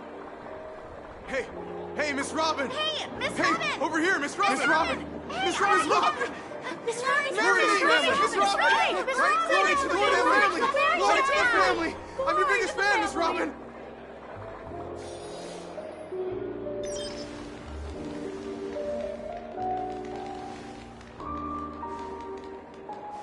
Distinguished guests, fellow family members, ladies, gentlemen, and friends from all over the cosmos. It's a pleasure to join you all in celebrating the grandest ceremony of the Amber Era, the Charmony Festival. Firstly, on behalf of the Penacony family's 5 major lineages, and on behalf of myself, I'd like to extend a warm welcome to all our guests.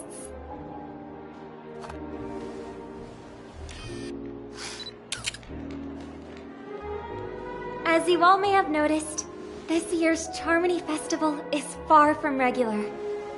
Thanks to the efforts of everyone, this celebration is unprecedented in scale, with factions from across the cosmos in attendance. Not only that, the customary opening ceremony held at the Penacony Grand Theater has now moved to the Radiant Feldspar, the very airship you all stand upon. We invite you to express your warmest applause and deepest appreciation for OT Alfalfa, head of the Alfalfa family, for his selfless devotion to the Harmony's cause.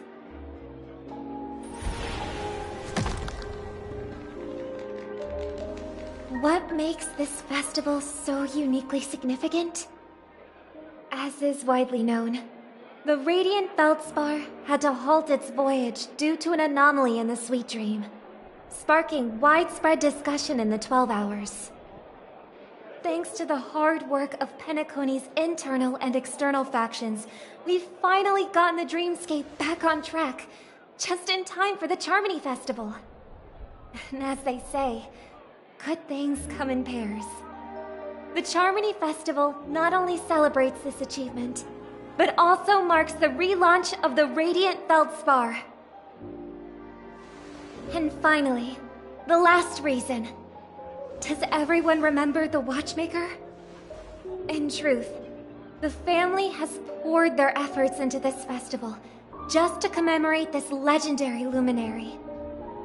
The father of Penacony, Mikhail Chard Legwork, one of the legendary Nameless who laid the foundations of Penacony.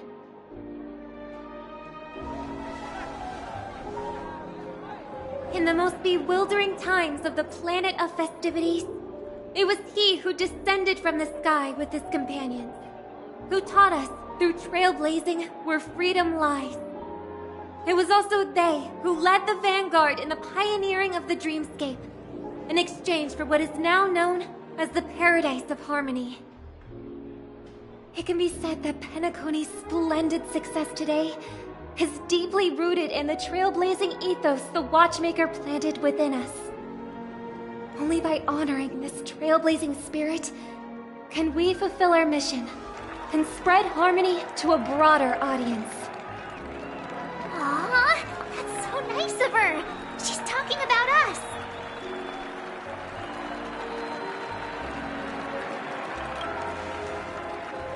Oh, come on. It doesn't matter if she's talking about the old or new generation.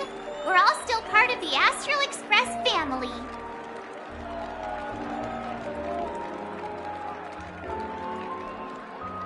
And now, the Sweet Dream is back on track. All thanks to the Trailblaze, of course. If it weren't for everyone on the Astral Express, we wouldn't be able to successfully host this Charmony Festival.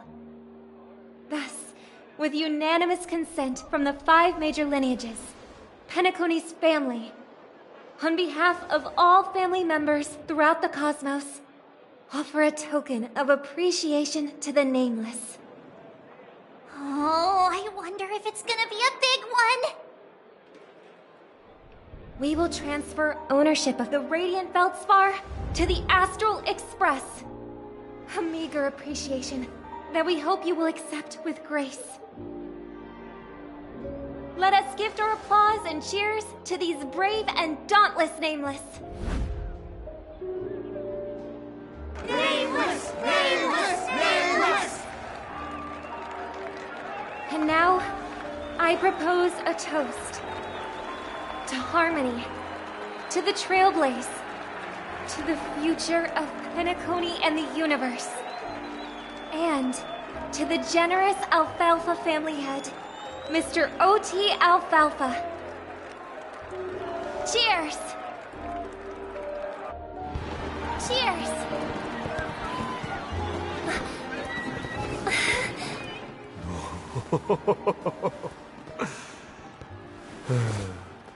To make a decision like that. This little bird is no less capable than her brother. All's well that ends well. Right. But have you forgotten someone, my gray-haired friend? I put a bomb on this ship. You have 10 minutes to find it. Better hurry. When did this get shoved into my hands? There are still so many bombs. Now is not the time for the plot payoff. I can't handle this alone. Time to create a group and inform everyone.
All set. Let's start following the plan.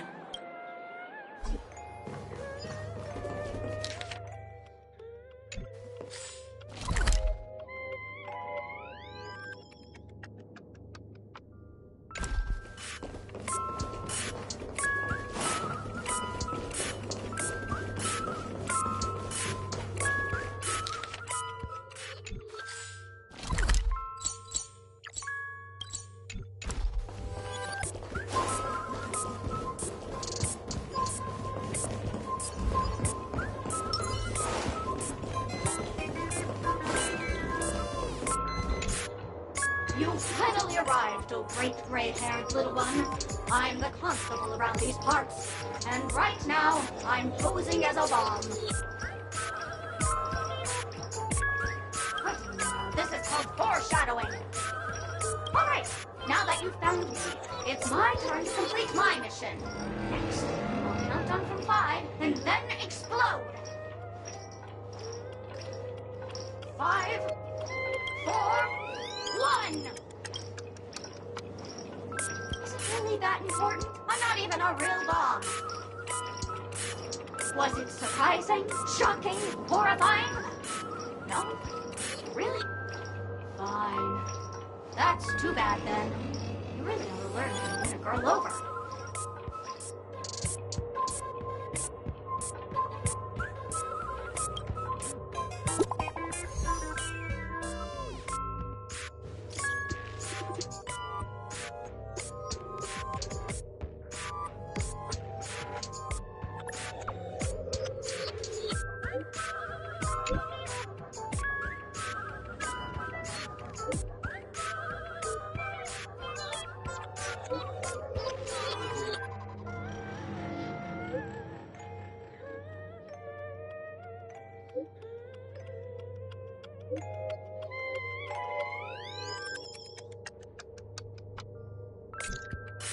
At least I made some progress. Gotta keep working at it.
I am Penacony's famed detective. Got yourself into a pickle? I'm more than happy to help. But unfortunately, I'm preoccupied with a couple of unsolved cases. So, you'll have to wait your turn.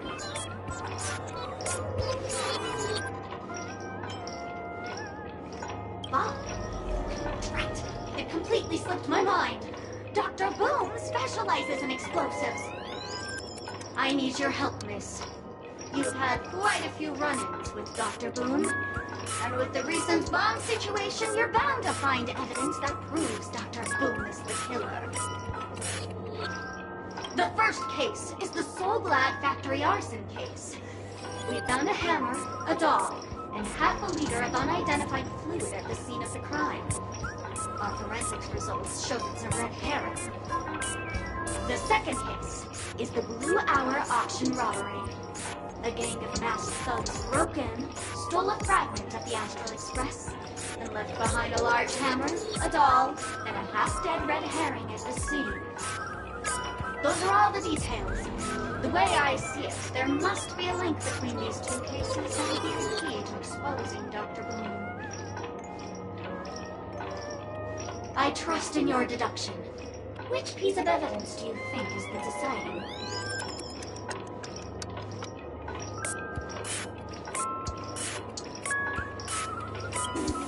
Wrong answer! The dolls at the two scenes are modeled after Dr. Boom and Dr. Bloom, respectively. They're not the same. Oh, gray hair. It's been so long, but you haven't changed at all. I'm sorely disappointed. But, seeing as you've put in so much effort, I'll throw you a bone. The bomb's not here. This is only a prank I've craftily set up. Hurry, time's running out. You'd better find that real bomb quickly.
You can call me the director doll. I often use this name in film credits. If you didn't know, I'm the one who directed the entire farce in Penacony. As the leading lady of the show, what did you think? Feel free to share your thoughts. Well, actually, due to the current plot requirements, you're only allowed to say one line. So please try and resist the urge to share your thoughts. Really? You really have no questions? Okay then, what a pity. Since you're done asking questions and I'm done answering, according to the script, I must reveal to you the fact that there's no bomb here at all, thus causing you to want to kick yourself for spending this whole time listening to me prattling on, after which we will part ways. But don't fret, I've also prepared a gift for you. A dream bubble that has the thrilling life and death moments I shared with the beautiful mammal keeper. If you haven't seen it yet, you should hurry up and look for Dr. Edward.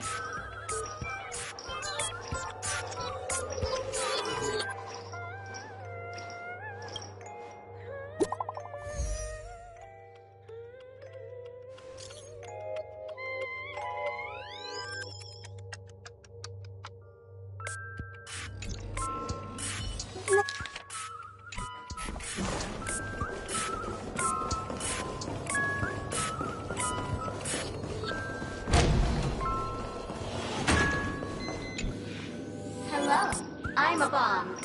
There's still some time before I explode, so you can take a look around first.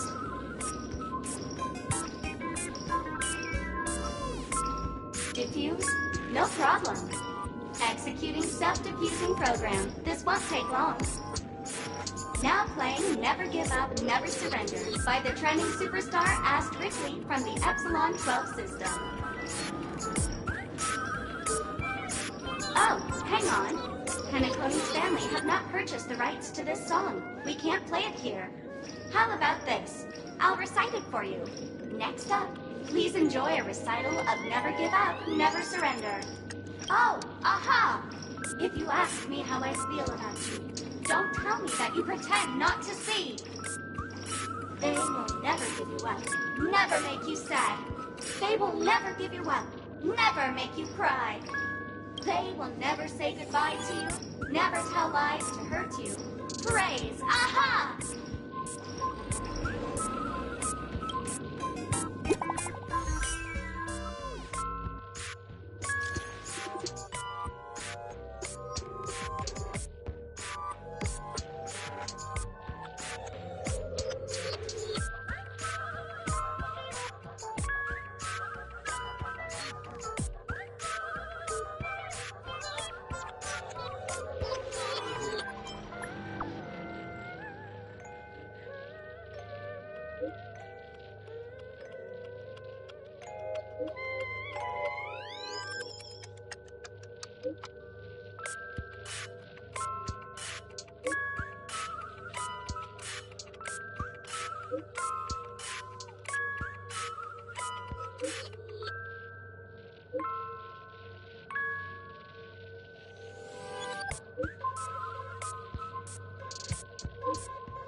Not much time left. I hope I make it.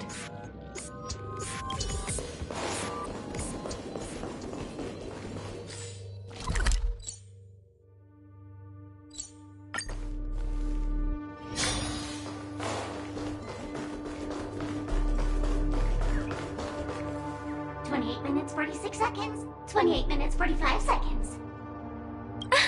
You're here!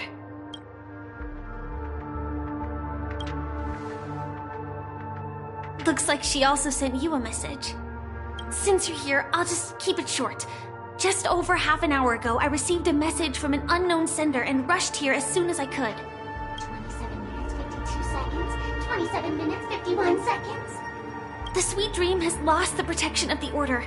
If it were to blow up here, the consequences would be unfathomable.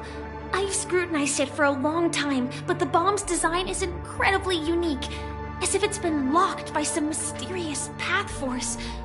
Apart from its creator, I fear no one knows how to deactivate it.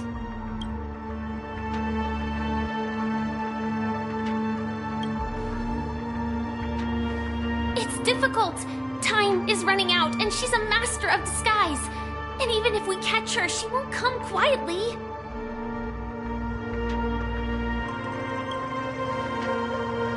You mean the Watchmaker's guests? That's a pity. Based on my experience, I don't think any of them can turn the tide on this situation.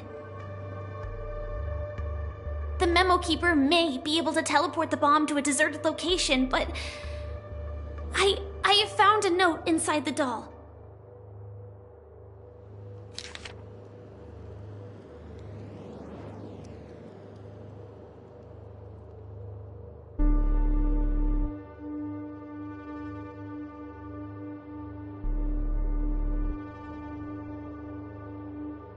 I don't know what grudges they have, but this path is a dead end, too.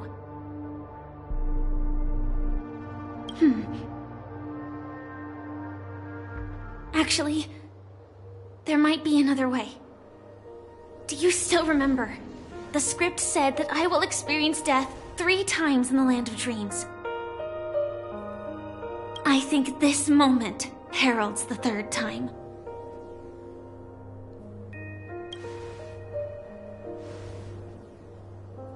You may already know that I have no way of evoking dreams. I employ a Stellaron Hunter's special method in order to enter dreams instead. This allows me to perform feats that typical dream chasers can't. As long as I can bear the pain of the Memoria pressure, I'll be able to dive into the primal memory zone beyond the dream and extend a lifeline to the Radiant Feldspar. I will take this bomb into the depths of the dreamscape, as deep as possible, where there are no living souls around. That way, at least no one will get hurt.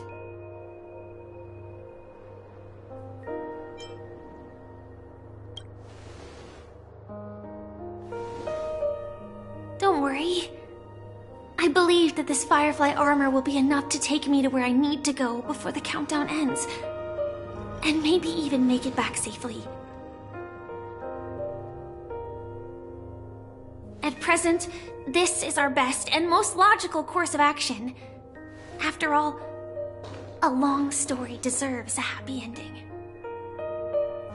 I have some words to share with you, though they were spoken to me by Miss Acheron. She said that the so-called impossible is merely something that is yet to happen. At the moment, there are so many things that seem impossible, but are they really never going to happen? Maybe it's just that the moment to disprove these impossibilities hasn't arrived yet. Whether it be a literal ending, suffering akin to death, or a harrowing deathscape. Before the appointed destination arrives, they are all the same. Yet I can still make myriad choices. I also firmly believe that when that moment arrives for us to make a choice, the answer to our end will already be within our hearts. It is not destiny that shapes us, but we who shape destiny. The Astral Express and the Stellaron Hunters are like light and shadow. We walk on different paths, intertwined, moving forward and growing together.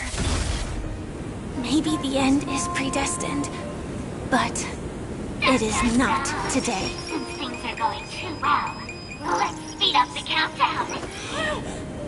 Human life is short, just like fireflies to a flame. So if you have an answer in your heart, always remember, don't leave with any regrets. We have this right, don't we?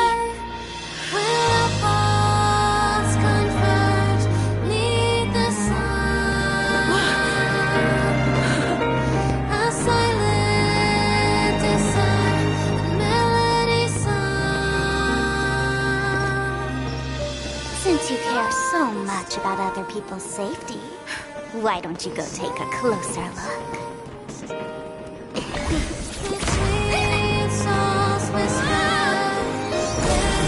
You see, everything is possible in this land of dreams.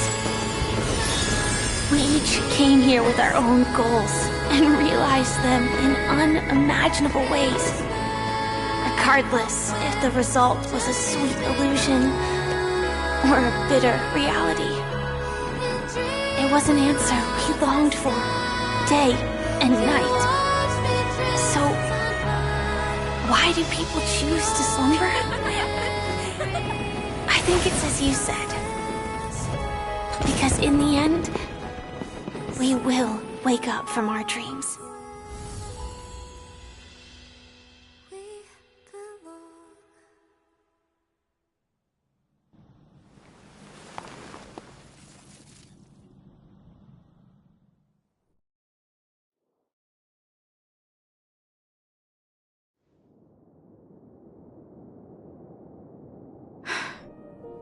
When I arrived, I happened to see a child holding it. He said the flowers were prepared by Aunt Jessie for the watchmaker and the war comrade he'd missed his whole life. Mikhail would place 2 bunches of flowers here year after year. And after he left, it became 3. Your wishes will always be remembered by someone. Now, Penacony, as you hoped, has welcomed the dawn after a long, dark night. The path forward may not be a bed of roses, but at least people are prepared to step forth towards freedom. Tiernan, you can go home now. While the Nameless are also preparing for the next stop of their voyage.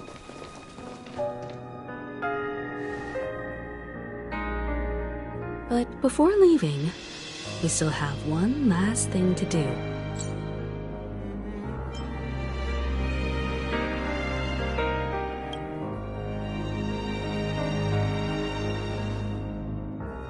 Looks like you've also noticed that history fictionologist is nowhere to be found in Penacony, disappearing just as quietly as when he first... I believe he must have come here at the end, to bid farewell to his nameless friends. Similarly, I'm sure you all have plenty you want to say to them. A fitting end to the tale of the departed. One could not ask for a better farewell. Go on. They're all here.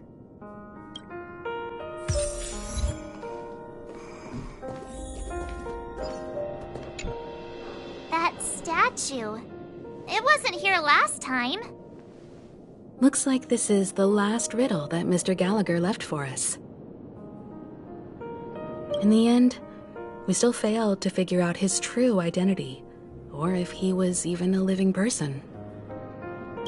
What should I say? I mean, this guy is definitely a history fictionologist, all right. I'm suddenly reminded of the time at the theme park when he said he was only 13 years old. Could that have meant something too? Either way, he's an enigmatic character for sure. At least our journey together in Penacony was real enough. And his loyalty and love for this land must have been real too, right?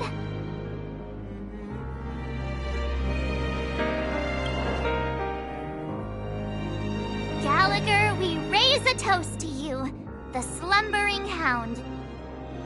To the festival's invitation, to all lies and the singular truth. If we ever meet again, please don't talk in riddles.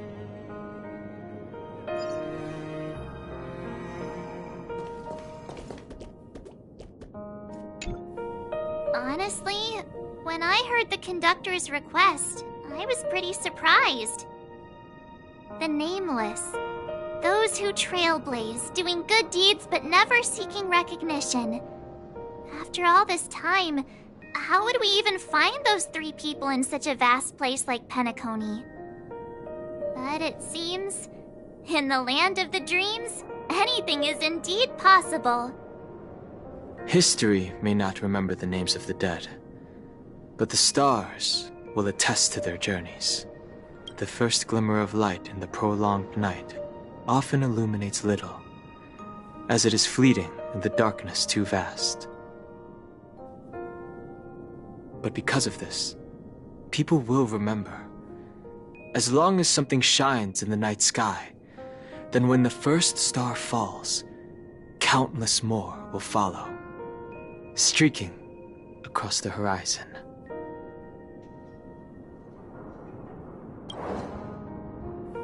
Brooklyn Tiernan, Rosalina J. and Estella, we raise a toast to you, trailblazers of the Silver Rail. A toast to history that no longer remains silent. The passionate and courageous pursuit, and a voyage that traverses the stars.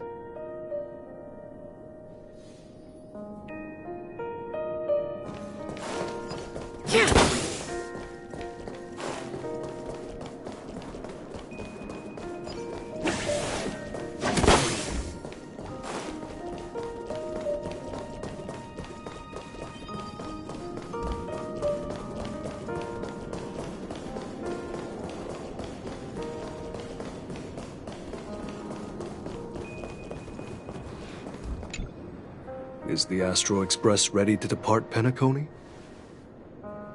Apologies, Mr. Mika, that we are only now bidding you farewell. Oh, that's all right. You've all done so much for the Watchmaker, and we are forever indebted. Allow me, as the representative of Dreamflux Reef, to make another toast to all the nameless. What will the people of Dreamflux Reef do now? Many will continue to live here. Those accustomed to being awake will mostly have a hard time getting used to a life of darkness with their eyes closed. Though the order has faded, there must be someone to watch over this primal memory zone. Penacony's nights are long, and there are many who are still far from a good night's sleep. As for the sweet dream over there, we're still managing without it, aren't we?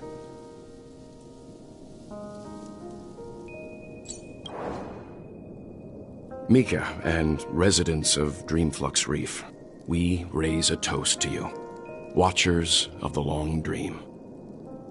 To your tenacity throughout time, to each sorrowful night, and to the dawn that is finally upon us.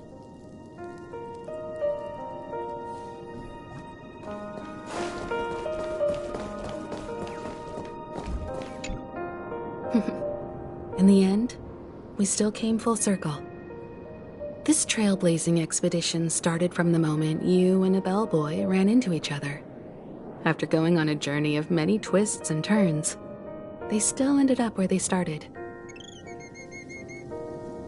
Just like a clock's hands that turn round and round, the start and end of each day will always land on 12 o'clock, the advent of time moving forward. There shouldn't be much left to say. This entire adventure started because of you, and should naturally end with you. And then, a new page will be turned.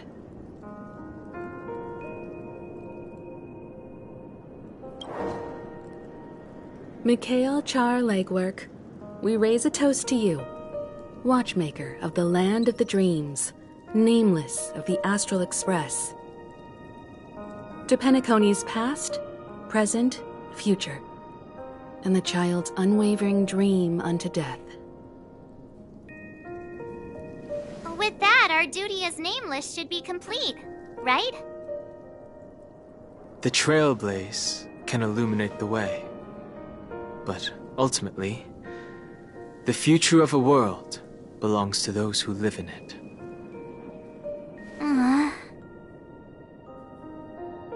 I still feel that Mr. Mikhail must have really wanted to witness this day himself. What's on your mind, March? Just a strange feeling. I had it a few stops ago, but it's super strong this time. Why not talk about it? Maybe everyone's thinking the same thing. I can't help but think that whether it's Mr. Mikhail, Mr. Tiernan, or Madame Rosalina, their lives must have been long, and they must have experienced plenty of stories. They were also young once, stumbling and bumbling around just like us, getting into scraps and mischief, that sort of stuff. Companions, enemies, journeys, adventures, all the sad and happy memories. The everyday that we're used to, they've lived through them too. But those things are all in the past.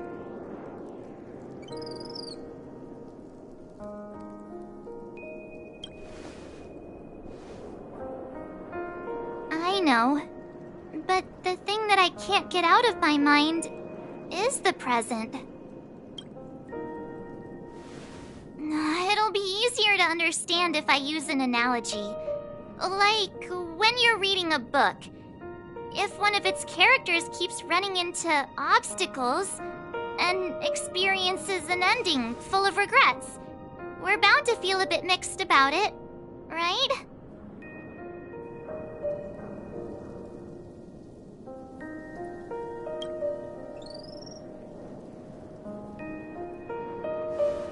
Because we've seen every nook and cranny of their lives, we see these people as special. So, even if there are parts of it that aren't really realistic nor logical, we still hope that their story gets a good ending when it comes. But what if they and we aren't really that special? When Mr. Mikhail sat in this chair, waiting for the Astral Express to arrive every day, what was he thinking? And if, at the end of his life, he could still firmly say he had no regrets, then what is this regret we feel in our hearts right now? I think each and every one of us is searching for the answer to this very question. The universe is vast, and our lives are but specks. The trailblaze never ends, but against the backdrop of the cosmos, the average person's lifelong journey is merely a short stretch. But it is in this minuscule distance that paths cross and countless worlds connect. The universe may not remember every person who leaves a tie along the Silver Rail, but we will. As long as we remember, their stories will never end. And what Mr. McHale has left for us is his answer to this very question. It may not be perfect, but it left a smile on this storied, jaded old Nameless's face at the end of his life. And its meaning will be interpreted by those who come after us. It's not the answer that's important, but what we can learn from others' answers, right? This is what trailblazing is. Sure. I'm really sorry for bringing down the vibe. Quick, Don Hung, tell us a dad joke to lighten the mood.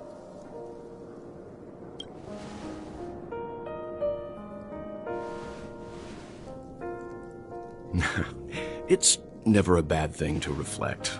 One day, we'll all have to face our own farewells. But before that, we still have a long way ahead of us together.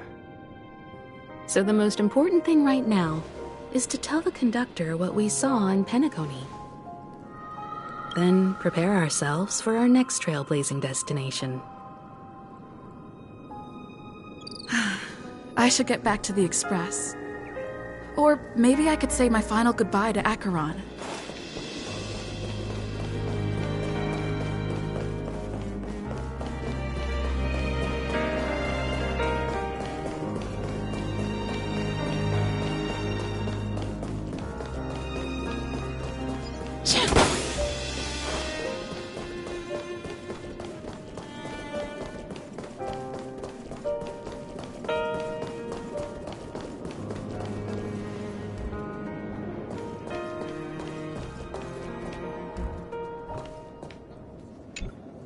Do you still remember when we first arrived in Penacony?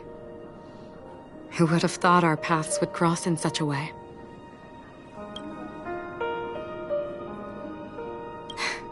Come to think of it, I didn't even get a chance to formally introduce myself. Simply put, I'm a self-annihilator who was cursed by the Nihility. My hometown was destroyed a long time ago, and the whole world was erased beneath their shadow. In order to fight against the cruel end of self-destruction, I went on a journey in search of a way to sever the chains of the Nihility. After a long and grueling search, I am convinced that my destination lies within the depths of the dark web, where reality and the Nihility are separate. In there lurks a secret called Device 9. One day, I'll reach it. The ocean of stars is vast, and given our destinations, I'm afraid our paths may not cross again. But the trailblazing expedition ahead is always full of unknowns, and my blade is sharp enough to sever fate. As long as we maintain our original resolve, I believe there will come a day where we will meet again.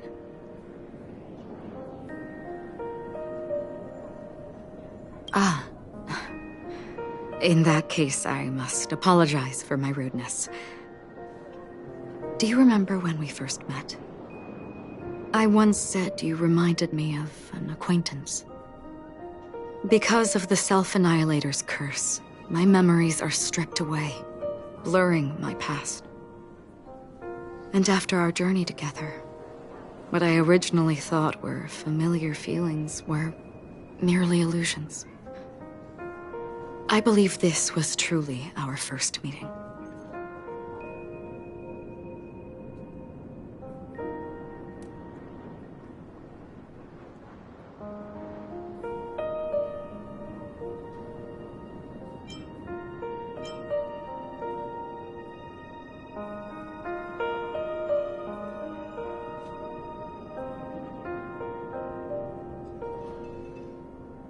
What do you mean? It's improbable that you've crossed paths with my past self. What I mean is, there is nothing left to retrace there. Only nihility.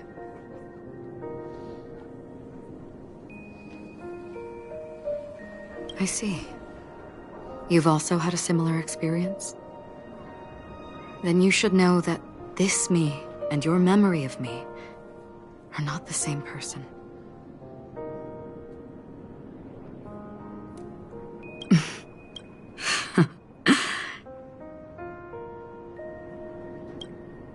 Long ago, I too was like you, with irreplaceable companions. We also embarked on journeys, making the best choices we could, whenever we could. Unfortunately, we didn't achieve the outcome we wanted. But moments like this make me feel like they never even left. In this universe, there exist countless worlds that are similar yet different, and countless people who are alike yet distinct. I too have wandered alone, encountering acquaintances on strange worlds, seeing their silhouettes overlap with my past.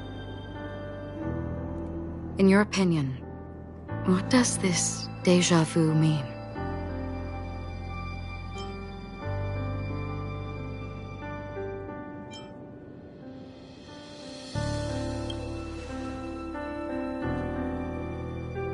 Attachment, desire, longing. They may all be right, but they are all incomplete. I believe it's not something external, but something that originates within us. An emotion that traverses time from a certain moment of our past to reach us. Perhaps it's a source of warmth and happiness, or maybe it brings pain and sorrow. Each time we reminisce on our past, we always seem to notice a tiny but unforgettable instant that we left behind us, along with certain other things that remain constant throughout. That is a summary of our lives, encapsulating everything about us in these moments. Proof of our shared path. Within them, we glimpse our own essence, and thus, we truly exist. Just like everyone in this story, hurtling onwards along the path of destiny with passion and courage for the things that breathe meaning into their lives. Set forth on your voyage without hesitation, Nameless, on the path of the Trailblaze. Even if the ending has been predetermined, that's fine. There are countless things that humans cannot change. But before that, on the road towards the end, there are still many things that we can do. And because of this, the end will thus reveal a completely different meaning. This is the meaning of journey. All those things, beautiful before, are still so now. And I believe it will still bloom at the end of the nihility. Until we meet again beneath the sun's rays.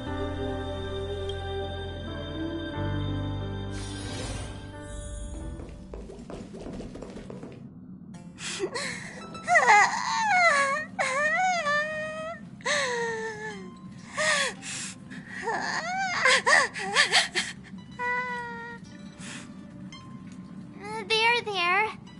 Chin up, Pom-Pom. Don't be sad. Don't cry. Wow. Your method of consolation is truly unsophisticated. Still better than just standing there like a scarecrow.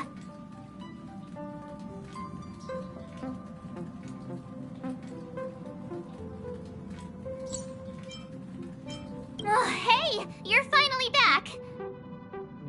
We told Pom-Pom all about our adventure, and they suddenly started crying. I've never seen Pom Pom so sad before. The conductor never cries.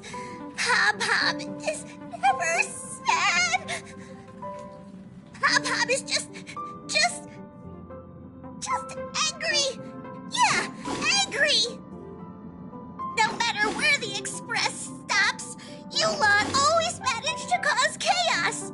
My well-thought-out timetable completely ignored. If you carry on like this, the express is gonna run out of fuel. That's right. Pom-Pom is just angry. It's not because of Misha, Tiernan, Rosalina, and the rest.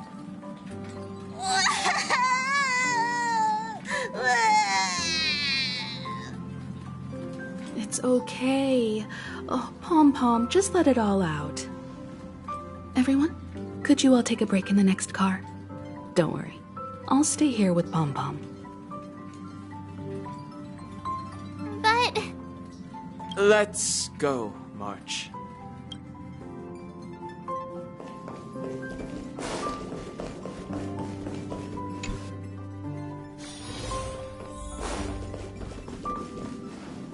I never expected Pom Pom would be so distraught.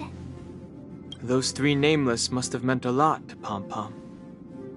No one knows exactly when Pom Pom boarded the express, but one can surmise that their journey has been filled with many hellos and goodbyes. Probably more than we can imagine. The fact that they're crying so hard is probably a good sign. It proves that Pom Pom's emotions haven't become dulled by the grind of time. They still deeply cherish every nameless who has boarded the express and value every journey shared with them. Leave it to Himiko. When it comes to comforting, there's no one better on the express.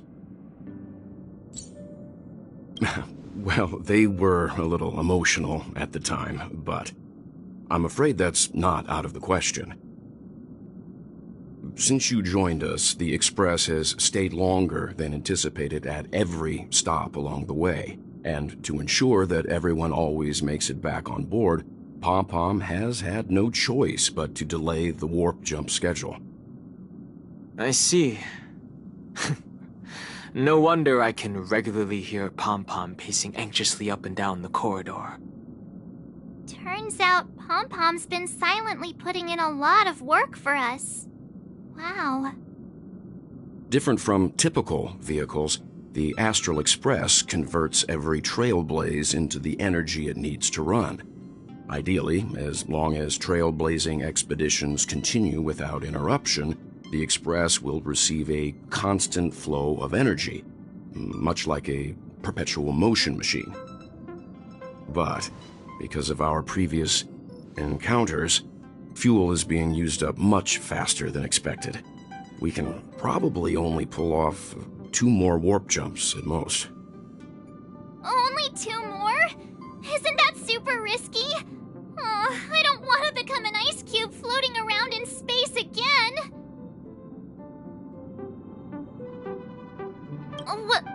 When you put it like that, it doesn't actually sound too bad. But I don't even want to become an adorable ice cube floating around in space again. Which also means that we must prudently consider our next destination. Yes, I've already checked the astral charts. The 2 nearest worlds to us are the oceanic planet of Lushaka and the agate world Melustanen. As for which one we're headed to, that still requires a vote. Or perhaps you might consider a suggestion.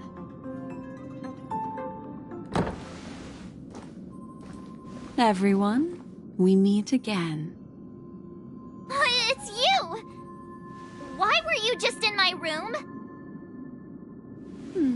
It's a very cute room, Miss March. Just like you.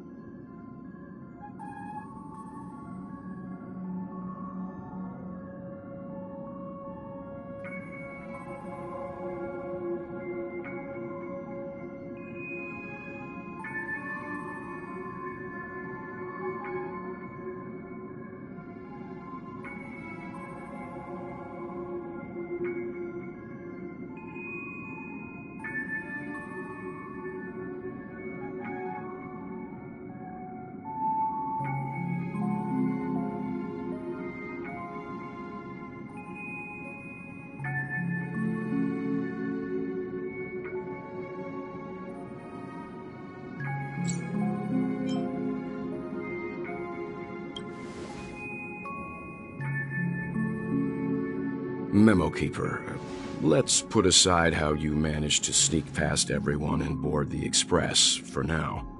You mentioned a suggestion. I accidentally overheard how the Express obtains fuel. I just wanted to chat with everyone to see if we could work together. But now, it appears my suggestion could be the very lifeline that saves everyone. Please speak candidly. Depending on what you say, we could very well ask you to disembark. Ah, the Permanence's descendant. What a charming little dragon, especially with those mired memories of yours. But I digress. If the Astral Express is in urgent need of a special trailblazing expedition to recharge its engine, have you all considered this? Perhaps your destination could be a world that even the renowned Akivili never reached. Should you be able to lay down a new stretch of silver rail, the Express may never have to worry about energy ever again. Trailblazing to a world that even Akivili has never been to? Is that possible? Continue, Memo Keeper. This destination of which you speak, what sort of world is it? A world that many across the universe don't even know exists. A world hidden away from outside observation. Its presence only revealed by the light from the mirror of the Garden of Recollection. A world fettered by 3 paths, its destiny hanging in the balance. The eternal land, Amphorius.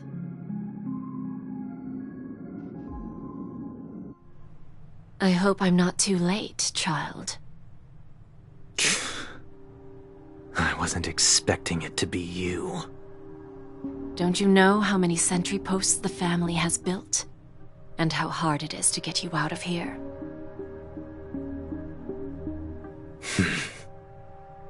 Looks like my time's up. What do you mean? What time?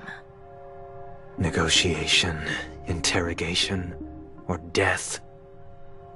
My fate lies entirely in your hands, Lady Bonajade. The dance is done. Why bother with the compassionate pretense and give someone who's about to die the chance to talk? Despite your fall from grace, you still look well. I'm very glad to see that you're so full of verve. Do not insult my pride with half-veiled sarcasm. Have you specially come to see me just to sate your vile vanity? Oh, of course not. I merely came to fulfill your younger sister's wishes. To offer you a generous trade. That is, if you're willing to accept. Robin? To build a true haven where everyone can attain peace. That's the oath between you siblings, isn't it? If I told you there was still a chance to realize this vow, would you be willing to talk to me then? I recognize the gravity of this question, which is why you don't have to answer me right now. Go now. You are free, O Chosen One, who dare to exceed his bounds, sever your wings, descend to the mortal realm, and walk their lands. See what this world is truly like. I will not accept your charity. As I mentioned earlier, it's a trade, and you don't have to give me an answer right now. Rewards are not reaped in a day, and if there's one thing I'm best at, it's waiting. The sweet dream still continues, and the night is still long. You have plenty of time to contemplate your answer. A word of advice for you before we part ways. A word of warning from someone who's been in your shoes before. Life is too short to miss out on golden opportunities.